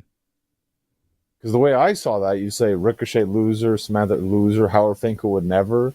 Like, to me, I take that as like, oh, Howard Finkel would never like have a relationship with a WWE superstar. Like how dare you do that kind of. That's the way I took that. What? Yeah, God. yeah. I mean, I think he would, if given the opportunity. I mean, there weren't many ladies in Howard Finkel's era. I think if it were a possibility, you know, if Sonny was looking at the Fink, I think Fink would have, you know, gone for the gusto, baby. Come on. You gotta let it Gotta let He it did roll. have a tuxedo match against like Lillian Garcia. Ooh, baby. that's Yes, far he to win. did. He lost, though. He did lose. He's the She heel, I stripped think, him at that point. naked. She stripped him naked on TV, baby. Made him squeal like a pig. All right. So sorry to Samantha Irvin. I hope you're not offended. I have respect for you. I like you. I think you're cool. I think Ricochet's cool. He does a lot of flips. I like all the videos that he puts out on the internet. They're cool. He's a good guy. Much love. Okay. There you go. That's that right. works. Yeah. Did you catch that, John, by the way, what I said there? Did you catch Oh, everything? the whole episode's been saved already. Don't worry about it. No, but what I just said there about Ricochet and all the cool videos he puts out on the internet, I'm a big fan. Well, I thought Osprey had a very good thing about Ricochet in his promo. I don't know if you caught that. Bro, do you know what I'm talking about with Ricochet and the videos on the internet? I know what you're talking about with the whole butt thing. Yes, I know that. But sorry, I had to make the Osprey, joke. It's always so funny to me. Why is he taking videos of that, man? What's going on? Yeah, we don't need the. Everyone has their downs. Yeah. But Osprey was teased Ricochet a bit in his promo already. So did he? What did he say? He said like the kill shot might only be a few centimeters away, and kill shot. I believe that was for Ricochet, wasn't it? Or wasn't that his name in Lucha Underground? Oh, okay. Isn't that Luchasaurus' name now? That's Kill Switch. Kill Switch. Yeah, see, like certain things. Yeah. Okay. We'll be back next week. We got nothing this weekend. How about it? We're off. It's a Saint Jean weekend. Happy Saint Jean. Everybody in Quebec celebrating. And, of course, my son's birthday on Monday. He's going to be 7, which is crazy. He finished the first grade today. First grade, done. Last day today. Got his report card. It was very good. Like, well above the average. So, he's doing well. Doing very well. Makes me wonder about the average. Like, what's going on with these other kids? You know what I mean? What's happening? I guess he's a smart kid. I don't know. He's doing well. He's going to be 7 on Monday. And, yeah, it's crazy that my kids are growing up as fast as they are. 2-year-old, 7-year-old. What a life we lead, John. Remember when I didn't have kids? Now I have 2, and they're, like, becoming humans, like big humans. It's cool. I mean, just wait until they get to double digits. And then, like they're, yeah. I'm just saying, like, it's coming. Like you say, 7 years, like you're only 3 years away from double digits already. So this weekend we got no shows, but next weekend is massive. UFC 303 on Saturday, a watch along, and then we've got AEW's Forbidden Door on Sunday. And because Monday is a holiday here in Canada, we'll get to do the Forbidden Door post show like after Forbidden Door, late night on a Sunday, straight up after. Real post show, not like next day type of thing, but because Forbidden Door's on the 30th and Monday the 1st is a holiday, we're staying up late to watch Forbidden Door and do the post show. So that'll be fun, right? Big weekend next weekend, Johnny. We get a weekend off here, but then I'm real busy next weekend with Ringside Report MMA previewing UFC 303 next Thursday night at 8, then Wrestling Uncensored previewing AEW's Forbidden Door Friday night at 10. Then Saturday night at 10, UFC 303 watch along. And then next Sunday night, probably around midnight-ish, AEW Forbidden Door post show. So very busy next week, John. We'll have 4 straight nights of shows on the Ringside Report Network. It's funny. People tell me, like, oh, the summer, it's going by so fast. And it's like, I mean, the summer's only really just starting now when you think about it. I feel like there's so many things coming up. And this weekend is following weekend, I mean, it's just a great example of like this is only the start of it. We're not even in July yet. It's only going to get bigger and bigger, I think. It's exciting times, Johnny. And shout out to Angelo Contagones. He says good luck next weekend, Johnny. Dropping the super chat. Thank you. And John, you won't even be here next weekend, right? At all? Are you going to be Forbidden Door post show, maybe? Maybe. We'll keep you informed on that one. Damn. So I got Hopefully no the Johnny Simon next Brothers- Friday night. Okay. Simon Brothers can take care of everything. Yeah, the Simon Brothers will take care of stuff next weekend. Maybe Johnny will be with us next Sunday. Send me your picks for Forbidden Door, like this week, so I have them for the show, so we can get Johnny North's predictions as well. All right. Forbidden Door's tough. It's very tough to predict, though. I feel like you got to go even more with AEW New Japan. Like, I don't think it's going to be a clean sweep by AEW, but for the most part, they'll be dominant. But you got to give New Japan some wins. I think Zack Sabre Jr. should win. Well, we'll see. We'll get your predictions for next week's show. Thank you to Antoinette, member of the team, supporting the channel tonight, dropping the gifted memberships. Appreciate you, Antoinette. Appreciate you, Angelo Contagonis, as well, with the gifted memberships in the super chat. CSL RC Lorne joining in as well. Member of the team over at join.ringsidereport.net. Jimmy James, a member of the team. Danny Bruck, AJ DeLesio, member of the team now.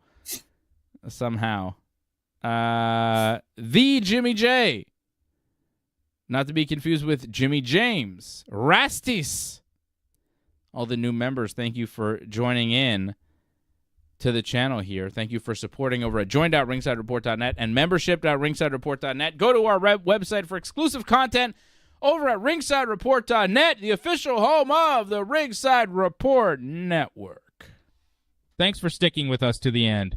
We would really appreciate it if you could help us spread the word. You know the drill. Hit that subscribe button, flip those notification switches. We are an audience-supported network, so consider becoming a recurring supporter at membership.ringsidereport.net. Check out our website at ringsidereport.net. Hope to see you again next time, and have a good night.